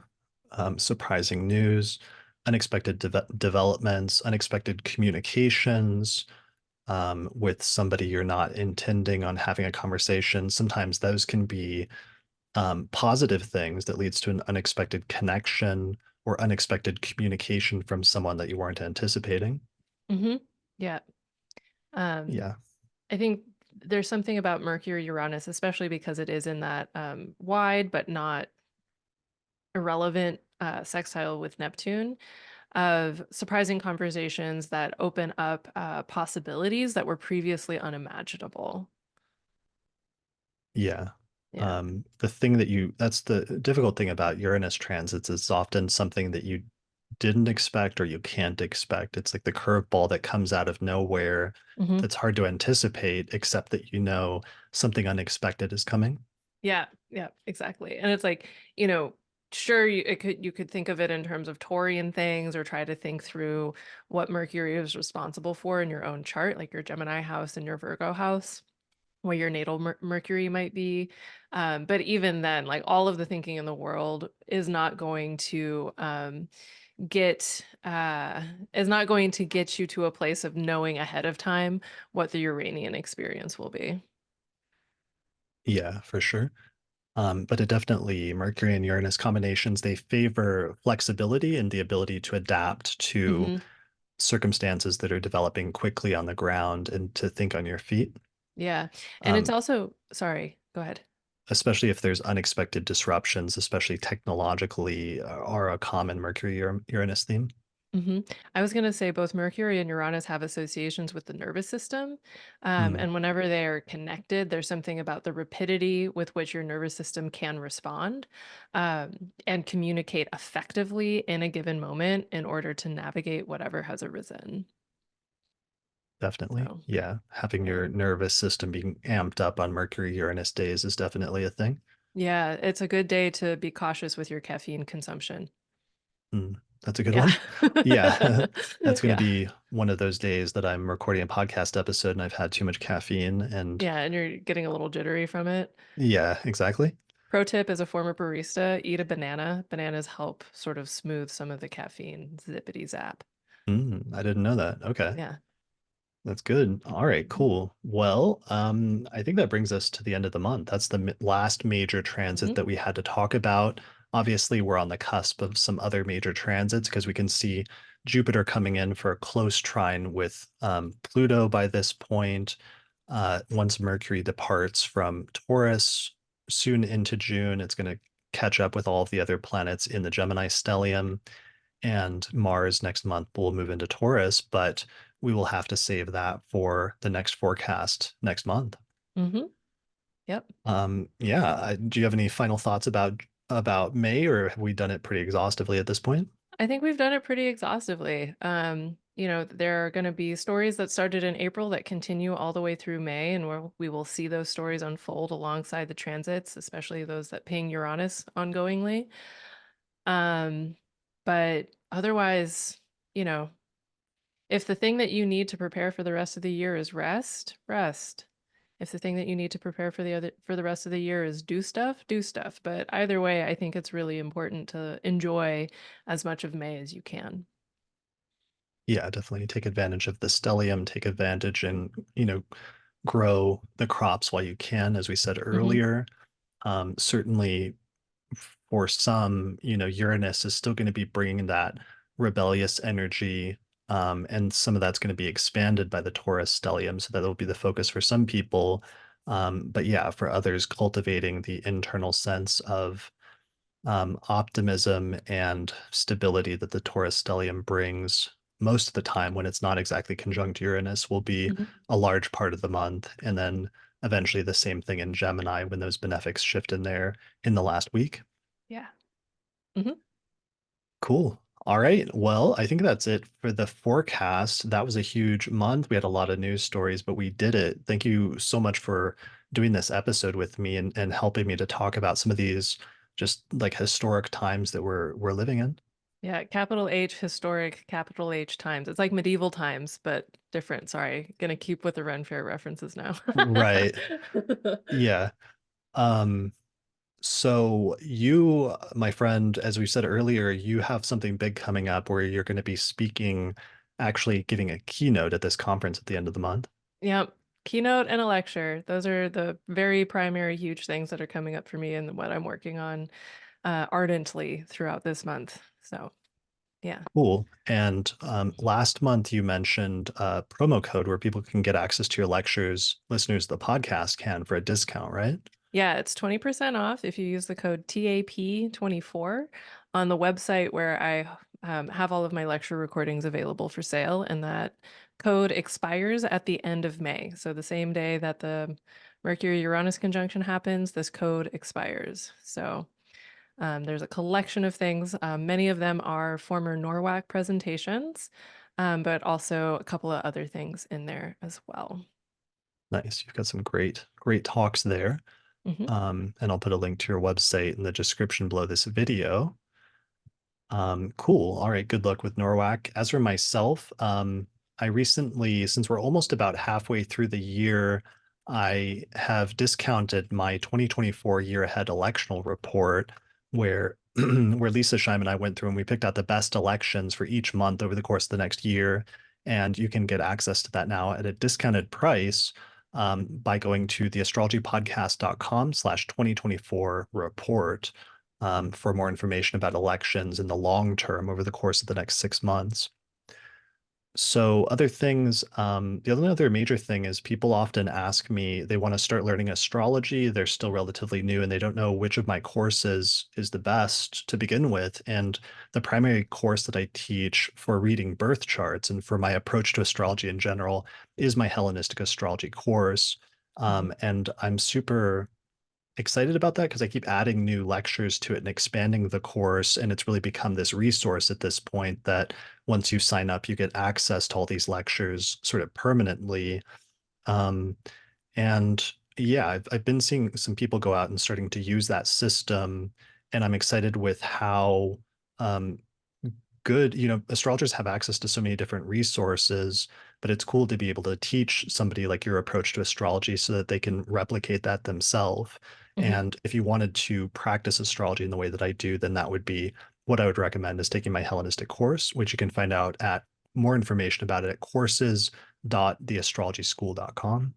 I would say it's one of the largest, most robust, and most generous introductions to any of the forms of ancient and traditional astrology out there. It's massive, and I feel like every single person, almost every single person who practices Hellenistic, who I respect and admire, has somehow learned from you. So, Thank you. yeah. Thank you.